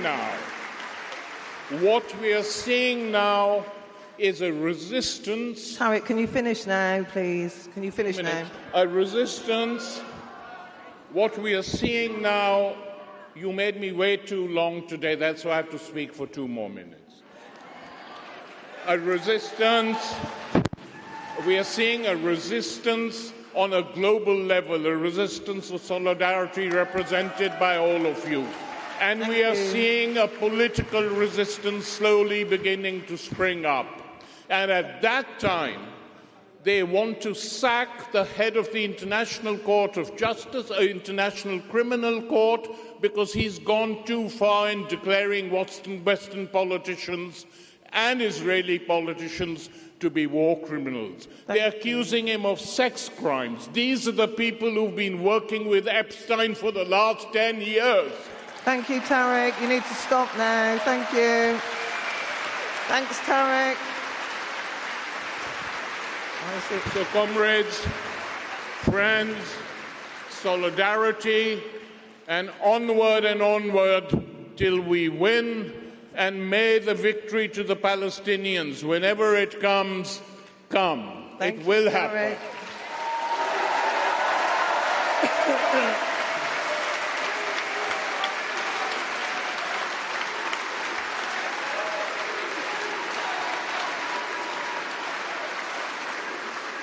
Thank you very much, Tariq. Our next speaker is Mariam Aslamdoush. She's the General Secretary of the TSSA, the Transport Salaried Staff Association, has been very outspoken against war for many, many years. Please make her very welcome. Thank you, Louise. Comrades, sisters and brothers, Mariam Eslamdoust, General Secretary of the Transport Salaried Staffs Association. We represent transport and travel workers across Britain and Ireland, and we are proud to be one of the sponsoring trade unions for today's international conference against war. I will speak to you today from two perspectives. The first is as a trade union leader on the urgency of the anti-war movement as a trade union cause. The second, as an Iranian woman, witnessing my birth nation's victimization and resistance to the imperial war machine. So turning to the first priority of trade unionists resisting the relentless drive to war. Here in Britain, we are experiencing pressure towards war, which is reflected across Europe and the rest of the Western world. And this isn't just rhetorical pressure, nor is it just expressed in support of America's imperialist wars. Rather, our government is in a desperate drive for armaments. Their plan is to more than double military expenditure over the next few years, and they have made it very clear how they will pay for it. By cutting the very essentials of everyday life for workers, they're continually threatening to cut social security benefits for tens of millions of families who rely on that redistribution to survive in our cruel economy, even when they are in work. And more immediately, the British government has announced that every other department must slash their capital budgets to fund weapons purchases. In my industry, transport, we're particularly hard hit as transport spending is focused on capital investment. And our transport infrastructure crumbles in many places. We cannot afford to forego investment. Today, we mourn the death of a train driver killed yesterday in a collision which we believe was caused by failures of safety equipment and procedures. We can't afford more deaths caused by failure to invest. And the money being taken will not be spent on men and women serving their countries, but rather on big American toys, such as nuclear-armed F-35 jets, which Iran has proved are not even suitable for the needs of the unnecessary wars of today. Which brings me on to Iran. I'm a leader of a British and Irish trade union, but I'm also a proud Iranian woman. Thank you. A year and a week ago, as Israel launched its first open war in Iran, I promised that Iranians would not be bowed by this imperialist aggression. And I'm proud to say we have not been bowed. We have faced the most enormous tests, but the brave men and women and children of Iran have held our heads high and withstood two of the most powerful militaries of the world.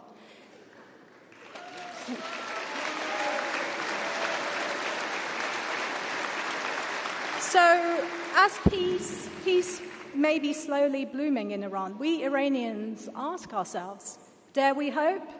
Dare we hope that no more lives will be blighted by war? Dare we hope that future Iranian boys and girls will not grow up with the fear that Tomahawk missiles may one day come for them? Dare we hope, even while we mourn the precious children of Minab murdered by the US? Dare we hope just that Iran might be treated like a normal country?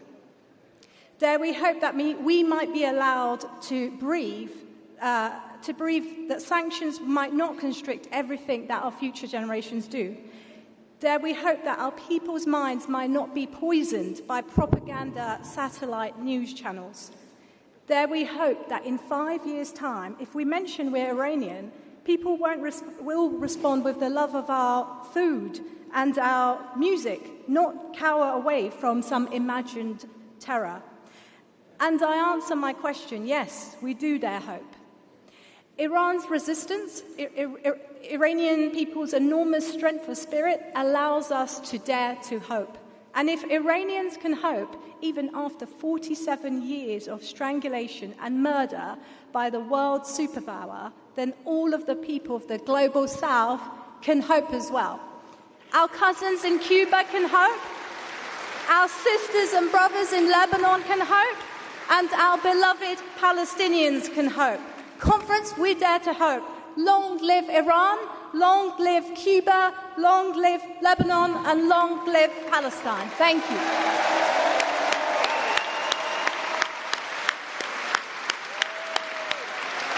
Thank you very much, Mariam, and thank you for you and your union's support for our movement.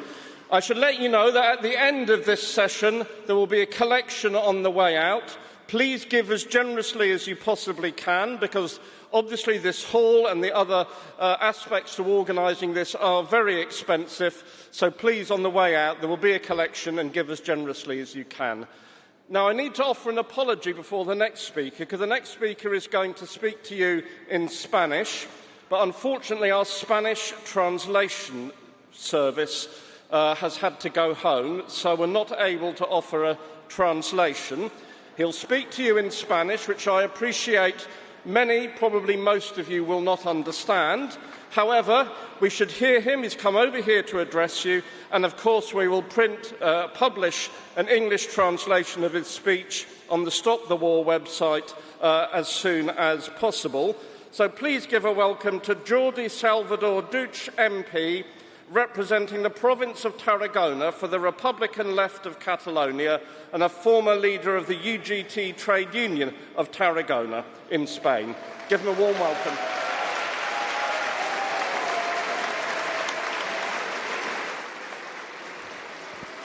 Good evening. Yo no soy von der Leyen. No soy von der Leyen.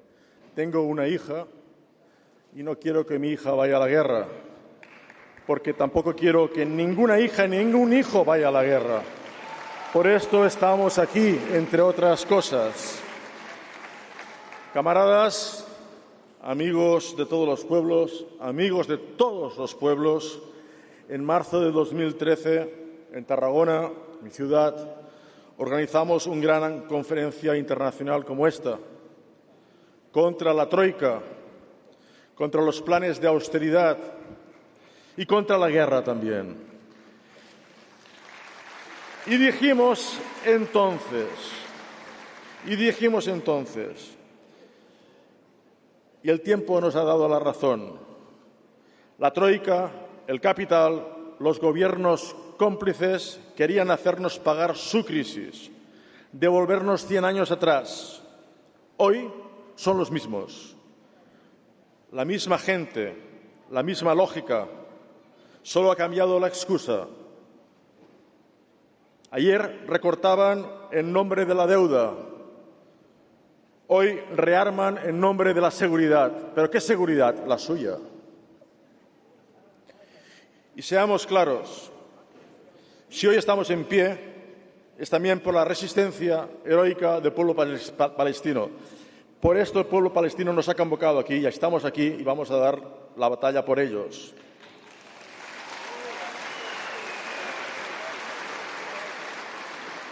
Hoy el capital no vive una crisis, vive una ofensiva, una huida hacia adelante, y su refugio es la guerra.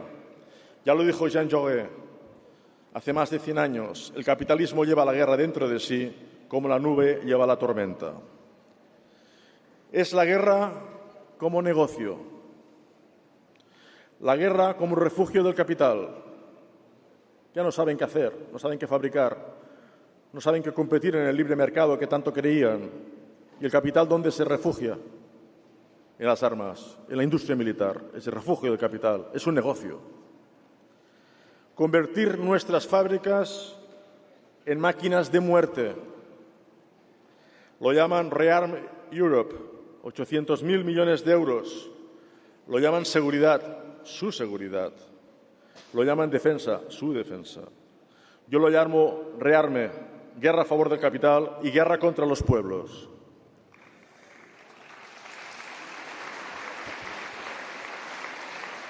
Ya en 2013 Lo dijimos, queremos una Europa solidaria con los pueblos, una Europa contra las guerras, contra toda injerencia, aunque la disfracen de ayuda humanitaria. Y quieren convencernos, con los argumentos del enemigo de clase, que las armas traen progreso, que crean buenos empleos. Es falso, es tremendamente falso, es muy falso. El sector militar crea menos empleo y peor que cualquier otro sector. Es pura propaganda. ¿Quieren un ejemplo? Los incendios ya han empezado de donde yo vengo. Para apagar el fuego que arrastra nuestros bosques tenemos 18 aviones. 18 aviones. En cambio, tenemos 150 aviones de combate para matar. Esto es lo que hay. Esa es su prioridad. Ese es su modelo de sociedad. Y todavía hay quien dice que la guerra produce mejores cirujanos. Todo vale para justificar la guerra, hasta el cinismo más obsceno. ¿Y cuál es nuestra responsabilidad? Primero, llevar la batalla a nuestra propia casa, a nuestros partidos, a nuestros sindicatos, a nuestras asociaciones. Aquí hay que llevar la batalla, llevarla como un virus que se contagia. Segundo, señalar a nuestros propios gobiernos, Nos dicen que el gasto social, las libertades y el gasto militar son compatibles. Es falso y mil veces falso. Su ataque es social, pero también es un ataque a nuestras libertades y a la libertad de nuestros pueblos. Los profesores, los sanitarios, están en la calle contra la congelación de sus sueldos. No hay la derogación en mi país de la ley Mordaza. ¿Por qué? Porque las jefes de la policía no quisieron. Aprobaron una amnistía para quienes dejaron votar al pueblo de Cataluña, mi pueblo. Nos pegaron y nos llevaron a la cárcel. Hicieron una amnistía y los jueces franquistas no la están aplicando. El mismo gobierno que arma la guerra niega el asilo a los héroes que desertan en Ucrania y en Rusia. ¡Viva los desertores de la guerra! Cada euro, cada misil es un euro robado a una escuela y a un hospital y a una vida. Tienen que servir por una sola cosa, multiplicar nuestra capacidad de acción. En cada país, en cada fábrica, en cada barrio ha de haber resistencia. Can you stop now, please? Ok. Ellos tienen aviones, nosotros tenemos los pueblos. Ellos preparan la guerra, nosotros organizamos la única paz verdadera. Ni un soldado, ni un euro para su guerra. ¡Viva la solidaridad internacional de los pueblos! ¡No pasarán! ¡No pasarán! ¡No pasarán!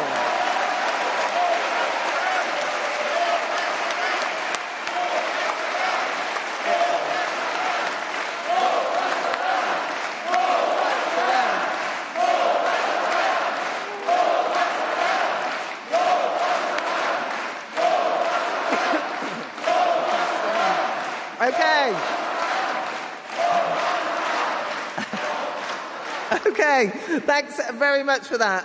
Our next speaker is Eddie Dempsey. He's the General Secretary of the RMT, the National Union of Rail, Maritime and Transport Workers. Give it up for Eddie. Thank you. It's a real pleasure to be here, and I want to thank the organisers for this very important event. And I just want to start by drawing your attention, those of you who can see it, to my beautiful branch banner up there, the #1 branch of the RMT Union. Because on that banner is inscripted our motto: the liberty of the working class is the action of the workers.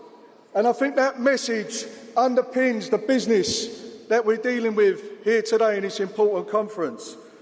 My trade union has got a very proud history of international peace and international solidarity. We're railway workers, we're seafarers, we're welcome on every port on earth. Many of our friends are here today with us.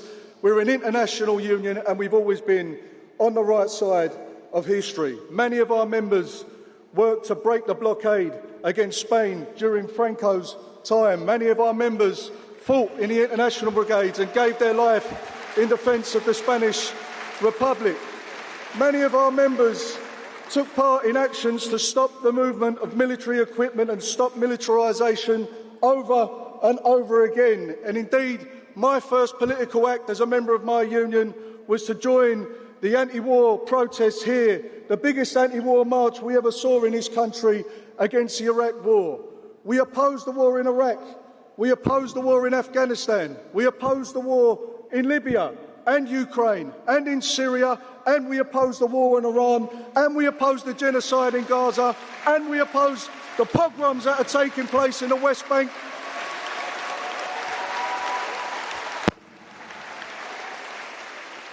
And we have always stood in solidarity with the Palestinian people against their occupation and dehumanisation. And we have always stood with the people of Cuba in support of their revolution and in solidarity with them.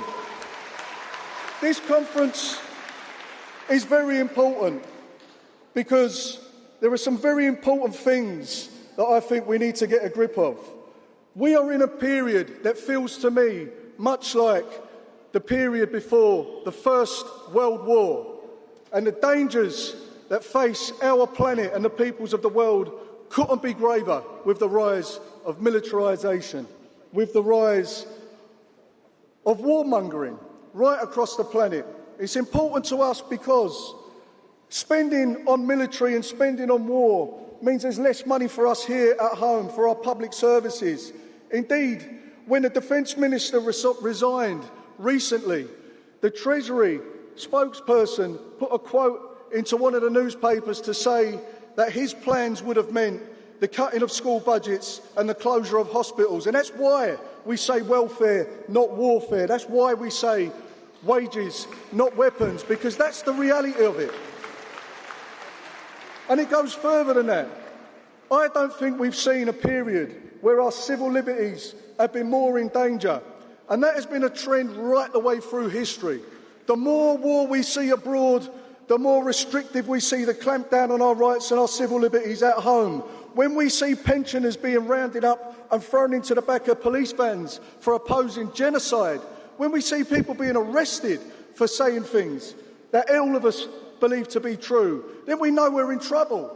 And these things are going to go further, because you've only got to have a look at what the previous Defence Minister wanted us to do. They wanted us to join a European Bank of International Investment purely for war. Those of you who remember the Euro crisis, so-called, where they wouldn't allow fiscal transfer for the peripheral states of Europe, Ireland, Portugal, Greece and Spain. They wouldn't allow money to be transferred for that. They wouldn't allow us to break the Fiscal Stability Pact for that. But they're now prepared to do it in favour of war and militarisation. And what's more, we see the European Investment Bank using the central banks and commercial banks of Europe to provide loans for military and for war. I'll slow down. That's what we want them to do as well. We want them to slow down. What we see is a private military companies, the central banking system of Europe, being coordinated by our governments in the interests of militarism, which will mean less money for schools, for hospitals, for wages, for housing. And we're very proud in the RMT to have contributed towards this event and towards the construction, along with CND, of the Alternative Defence Review, because national security is not counted in missiles. It's counted in secure homes and good jobs and good pensions and decent health services and education for our kids and keeping our old people warm in winter. And I'll wrap up here. We regard this as an extremely important first step, which is why my union will be backing the call to action of trade unions around the world to take action together as a first step. And we believe we've got to develop that, because our bonds of solidarity which stretch this globe is the most important, powerful weapon that we've got. And we must unite the representatives of the working class around this world in the interests of peace, in the interests of justice, to stop the war machine before it's too late. So solidarity, international solidarity forever. Long live the workers of the world.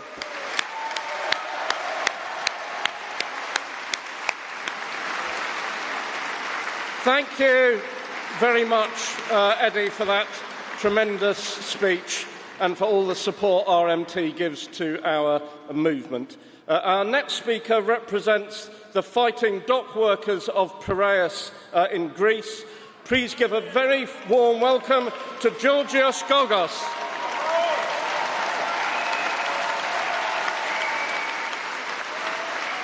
Dear comrades, dear friends, thank you on behalf of Dock Workers Union of Piraeus Port Authority.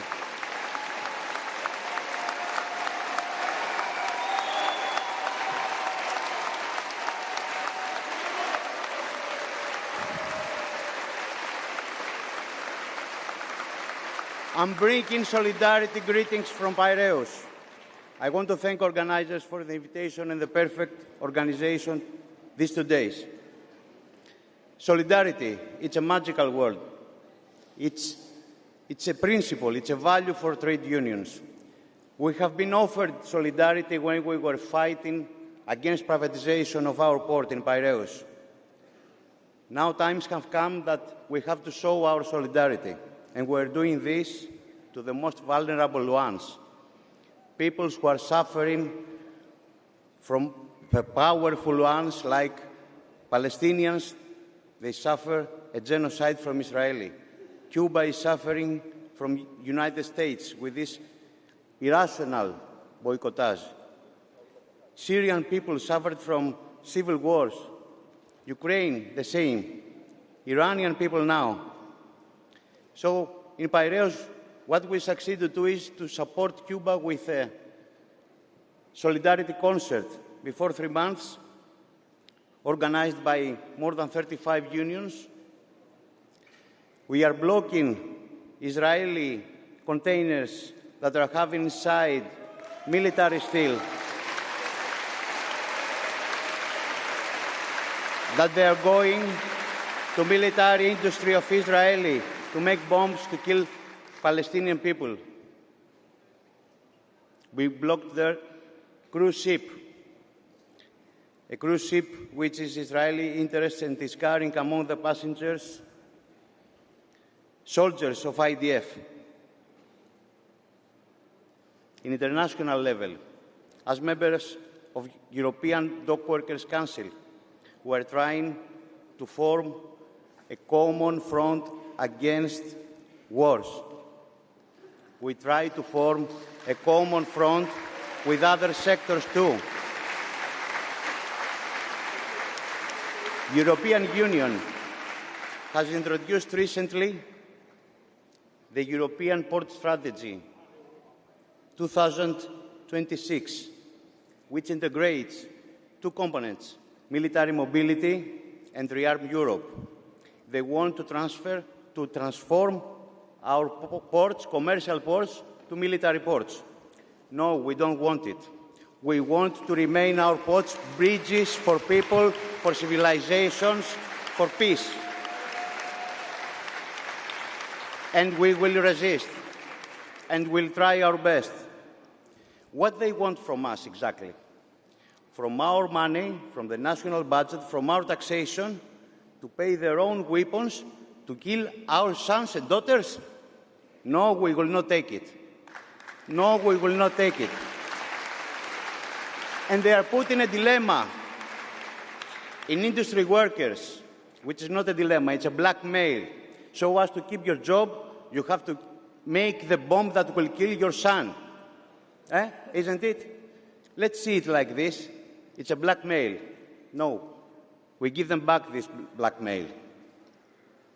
In closing, please, when you go back to your countries, to your cities, to your unions, talk with your colleagues, talk with your base of your union, with the leadership.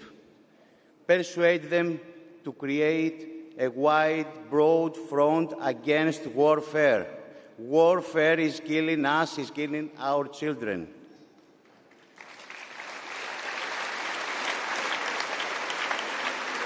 And don't forget, until it comes true, until it happens, don't forget to shout, "Free Palestine!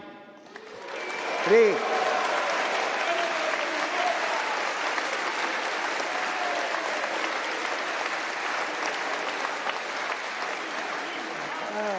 Okay.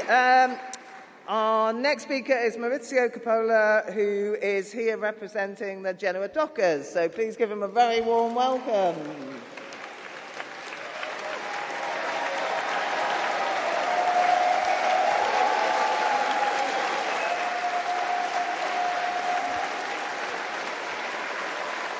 Thank you very much. Dear comrades and friends, 8 months ago, I had the opportunity in Paris at the same International Against War conference that took place in Paris to speak about the ongoing general strikes and the movement for the liberation of Palestine against genocide and against war. I think it is important today, with 8 months of distance, to reflect again and recall what were the conditions in which these general strikes, 2 general strikes during 10 days, were capable to build. And I think we have to think about 4 elements, a combination of 4 elements that you have to underline. The first one, it is very clear. During 10 days, a mass movement took place in Italy. Families, students, even children took to the streets to say no to genocide, to say no to the involvement of the Italian government in this genocide. I think this was an extraordinary possibility and capacity of the Italian mass movement. The second element, radical actions. There were not just 2-hour strikes. There were not just like 8-hour strikes. It was a blocchiamo tutto, block everything. And this call went from the workplaces to the universities, to the schools, everywhere. Streets, airports, train stations, everything was blocked. 2 days of general strike with 2 really blocked, a country that was blocked totally from A to Z. A third element, and I think this is the most important one we have to take in consideration when we look also to the future struggle, is that the movement was led by the most advanced sector of the working class, the dock workers from Genoa, but not only, also from Livorno, Civitavecchia, and so on and so on. Without the working class, there is no movement against war and against militarization. The fourth element, and the last, is this movement was not a spontaneous movement. A long-time organizing process was behind that. October 7 was not only the beginning of the genocide in Palestine, it was also the beginning of a development of consciousness, of awareness, what is going on there and what it means for our world, for our lives inside of the core state of capitalism. So the grassroots unions, the USB union organizing the dock workers, they involved themselves, they mixed themselves, they integrated into the movement against the genocide in Palestine. And not only just as a union, but also as a political actor, mobilizing, politicizing, and building the mass movement. The same is for the political organizations that want to break with this system, with capitalism, Zionism, and colonialism. They were there, day by day, handing out leaflets, hanging out newspapers, making political education. It was an organized movement, and this is also very important. Spontaneity cannot lead to such general strikes. It must be organized in advance. What does it mean for the future? I think it's important today, in the moment in which the movement is not so strong as it was before. It's clear. I mean, in October, they decided the so-called peace agreement for Gaza, what is not at all a peace agreement, but it was in a way also blocking the possibility to advance with the movement. It was a response to the movement. And now, today, we have to reinforce and to strengthen the capacity to get back to these 2 days we lived in September and October of 2025. And how can we do that? I think we have to have a clarity what concerns analysis and political positions. In Italy today, we see that there are explanations of this militarization that from our point of view are not the right explanations. It is not just like the fool king of Trump or the fool queen of Giorgia Meloni in Italy. pushing towards militarization. It is the crisis of the capitalist system that is demanding that imperialism is going deeper and deeper. This is the response of the ruling classes, of the bourgeoisie all over the world to the crisis of capitalism. If we do not connect this analysis with our capacity to mobilize, it is impossible to really break with this system, with capitalism and imperialism. So, our enemies is, of course, the government in our countries, but this is also the perspective of building an European army, an European defense system. It is also US imperialism and NATO. And this is the reason why it is so fundamental to meet in such moments and to deepen our analysis in order to strengthen the awareness, to strengthen the capacity of replicate what we had in 2025 in Italy, and then not only in Italy, but all over the world. Thank you very much.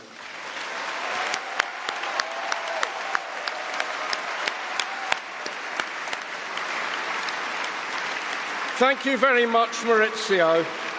Now, comrades, we are coming to the conclusion of this session. We've got one more speaker. After that speaker, there will be a re-showing of the film that some of you may have seen at lunchtime, but most of you wouldn't have done. That's called Gaza, a film directed and edited by Gabi Samara, with images by Peter Kennard and sound design by Gabi and original music by Brian Eno. So do please stay for that afterwards if you can. Can I, before introducing a final speaker, thank everyone who has attended this outstanding conference today, particularly all the comrades who've come from abroad, from across Europe and the world, to build the mighty anti-war movement that we need to resist the warmongers and build a world of peace based on the defeat of imperialism. So thank you, comrades from Stop the War Coalition. And it's now my pleasure to introduce our final speaker, the General Secretary of the Workers' Party of Belgium and a member of the Belgian Parliament, Peter Mertens.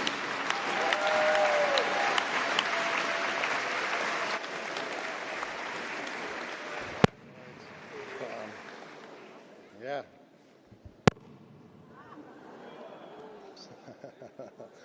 I'm from Belgium. I don't know.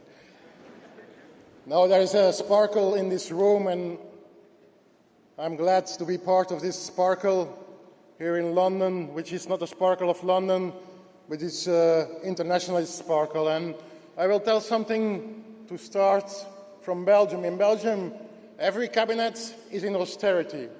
There is austerity on the public education, healthcare, public transport, etc., etc. Everywhere austerity. There is one exception. There's one cabinet that's not in austerity, but it's getting a lot of money, and that's, of course, the cabinet of defense. They will have 34 billion euros to spend in the next years. So it's party time in the Ministry of Defense. And so we asked the Minister of Defense, can we see your shopping list? You have 34 billion to spend. Can we see your shopping list? And we had the shopping list. And then we checked it. They were not commanding material to defend Belgium. It was not on their list. They were commanding killer drones. They were commanding F-35s. They were commanding frigates. They were commanding all kinds of material to intervene in the Congo, in Sahel. And so, dear comrades, they are not constructing a defense in Europe. They are constructing a new imperialist army with our money, and we have to say, no, European imperialism is not the answer to the US imperialism, dear comrades. It is a robbery, it is a scam, and there is a second robbery going on, the robbery on our democratic space, and they're doing it by the big reversal, by a great reversal. Everything that is normal is being abnormalized, being criminalized, and everything that should not be normal is today presented as normal. Instead of stopping the genocide in Gaza and stopping the arms deliveries to Israel, they prosecute activists for Palestine. Instead of doing everything to stop the war history in Europe, They call peace activists the fifth column. Instead of condemning the far-right terror that spreads pogroms like in Belfast, and instead of stopping the hate networks of Elon Musk, they prosecute anti-fascists. That is the great reversal. And we say, stop, comrades. We are here to put the world back to its feet, on its feet. It is normal to demand an end at the genocide. It is normal to stand up against fascism. It is normal to fight for our jobs. It is normal to fight against war. It is normal to demand our future, dear comrades. And we are entering a new era, the beginning of the decline of imperialism, the beginning only, but there is no other balance yet, and so it's a messy time. We know that, comrades and friends, when in stable periods the balance of power seems fixed, that is, the big remains big and the small remains small. That's a stable period. But in a turmoil like today, everything can change rapidly, and what seems untouchable can melt away very quickly, and what seems small today can grow very rapidly. And we are the sparkle, we are the small thing that will be growing all over Europe to say no to welfare, and no to warfare, and yes to welfare, dear comrades. And so,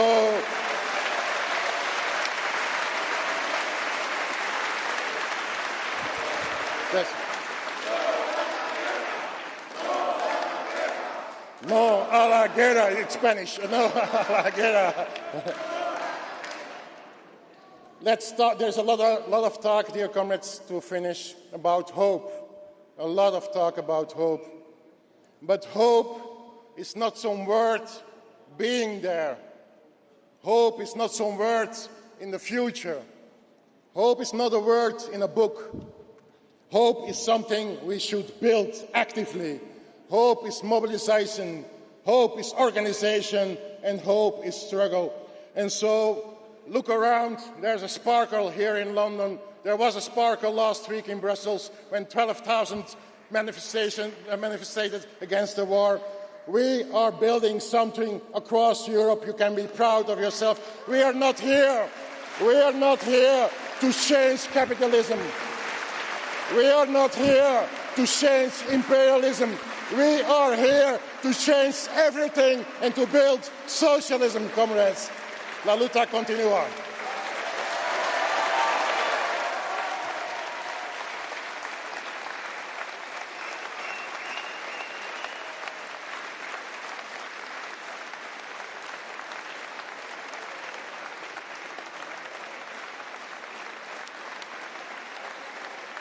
Well, thank you, comrades. Do stay and watch the film. Otherwise, have a safe journey home.